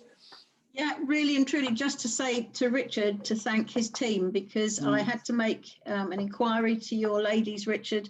A gentleman was very irate that his bin had been missed on a couple of weeks. They went overboard and they contacted him, even offered to meet him on site to make sure his bin was in the right place. So I think you're doing an incredible job under the circumstances. Thank you. Well, thank you for ending on such a high note. So that's really good. So thanks, Richard, and thank you to the team. Moving on then to item 9, I've got Robin Taylor leading on this. Are you still with us, Robin? I am still here. I can't see anybody. It's most weird, you know, or I can see a few people, but definitely here, I promise. Thank you, Chair. So hopefully the report largely speaks for itself, but I'll say a few words. The report sets out the draft version of a new corporate strategy for Waverley, and all ONS committees, including this one, have been invited to comment upon it. Just want to say a couple of things about the governance journey for the item. Firstly, members will know that under our constitution, the council's corporate strategy is ultimately put to a meeting of the full council. So all members will get to vote on its adoption before it's adopted. Secondly, this is the first but not the last opportunity that ONS committees will have to comment upon this draft corporate strategy. This is the first rather than the final draft. So feedback from this committee, alongside feedback from the member workshops and other ONS committees, will inform the drafting of a version that will be back on the agenda for the November scrutiny cycle before going through executive and finally full council after that. The recommendation is that you as a committee consider the draft strategy and make any recommendations to the executive as appropriate. Thank you. Thank you, Robin. Right, so I know we've all seen this before, but if we want to repeat our points, that's fine. Does anybody wish to kick this one off? No, yes, Chairman. Happily, Chairman. We've been through this before in at the workshops. We have. I've been through it twice at the previous two ONS meetings, as I've been substituting every meeting just about. And so I don't want to spend time on this. It would be helpful if we restricted comments, if people do want to the ones that apply to us, which are probably 2, 6, 11, 12, 13, 14, 17, 18, 19. But I think generally for the view from the other committees has been that we want this to be, and it will be put into groupings so that we know the responsibilities. We want some measurable targets and a little bit more definition, if we can, from the executive, so that it is more of a strategy than a what is called motherhood and apple pie. I think one of our councillors said, which is just something that no one could vote against, but actually it doesn't really give us anything solid. So that's really where I'll stop. I won't address each individually because I'd like to see the new iteration first. Thank you. I think you're right. I think that's the point many of us made. I mean, I've just got small points that annoy me. One is on 306 in the vision. It's very small. I hate it when we list all the people that we're not excluding. I mean, as far as I'm concerned, we value the worth of all residents, full stop, you know. And when you start listing them, I always think, well, I bet you've missed somebody, and they're not the recognised list. And the only other thing, I really think, you know, I don't like phrases like protecting our planet when we're trying to do something that is something we can actually do, like promoting biodiversity, championing the green economy. Those things we can actually do. And the very last one, 23, right at the end of this, is one that really finishes me off. This successful transition to paperless agendas, because I think that's ageist. I think that's incredibly ageist. And as an aged person, and I cannot be discriminated about because it's listed in the list, I think there are some people whose eye problems, once they get over a certain age, means that they cannot use a screen. And I think, you know, much as I would like to see our paper use cut down, I do think we have to bear in mind that we are all different and we do have different needs. Councillor Edmonds. I concur. We have to give hard copy information to those who need it. We cannot assume that everybody has access to IT. But thank you, Councillor Edmonds. Apart from that, I think we probably all agree with Councillor Hyman. You know, when it's got a little more flesh on the bone, we can perhaps see what this is actually going to develop into and when it becomes a true strategy. Does anybody else wish to make a comment, or are you quite happy that we pass that back? Quite happy with the, I hate these phrases like direction of travel, but you know, we can see what this is aiming to achieve, and we like the main aims, but we do need a little more structure to make it workable. Does anybody else wish to speak to that item, or to any other item for that matter? I will be back in touch to sort out the work programme to make sure if anybody has got something burning. And we could perhaps do, as I say, an informal Zoom or an email conversation on perhaps the climate change or climate emergency action plan. You know, we've got all these options that we can do. We don't have to wait until the next meeting, which I think is it the 2nd of November, did I read? So that's the next, but I think it will be a good idea, certainly if I sent something out so that you could start thinking about the forward programme. We've not really put a lot on because we knew we had local plan, we knew we'd got the action plan, and there's a lot going on, and the officers are worked off their feet because of what's been going on. So we've been advised not to take on anything too ambitious because we just don't have the resources for it. But if there's something that we as a committee could do separately and then put it together that would help the executive or the council in general, then I think we should do it. So I'd be quite happy if everyone's agreeable to send out an email about the future work plan and start an email conversation on it, and get some ideas for where we should be going with new items. Does anybody else wish to say anything before we close the meeting? I'm sorry for all those I can't see. What happens, I've got I've got myself and 5 others. And then when I put the participants bit down to see the blue hand, everybody else disappears and everybody else on the other screens disappears. So I really, you know, I'm sort of sitting here talking to myself really, and I really can't see. So I do apologize if I have missed any of you when you were indicating. I have tried to do the blue hand, but it doesn't always work for everybody. No, So thank you, Chairman. Yeah. I think you've been very inclusive within the constitution, and I think it's worked very well. And to fit a very long agenda and large items into 2.5 hours on Zoom, I think is some sort of feat. So it would have taken me 3, I'm sure. But yeah, thank you very much. And if we can take things forward for the forward programme by email, that would be good. So thanks for the good meeting. Thank you. Thank you. Normally we will try to keep it to, you know, not quite such meaty items on the same agenda. It's just the way timings worked. Blame it on COVID. You can blame everything on COVID, can't you? But we will try and do a slightly more structured, focused agenda. But we needed to have a look at local plan part 2. Thank you very much for your contributions. I think most people contributed, which is great. And well, I'll see you at some Zoom meeting somewhere, but I think this committee's next meeting is in November. So we'll be in touch before then. Thank you very much indeed. Thank you, Chairman. Thank you. Thank Thank you. you, Chairman. Thank you. Thank you. Good night.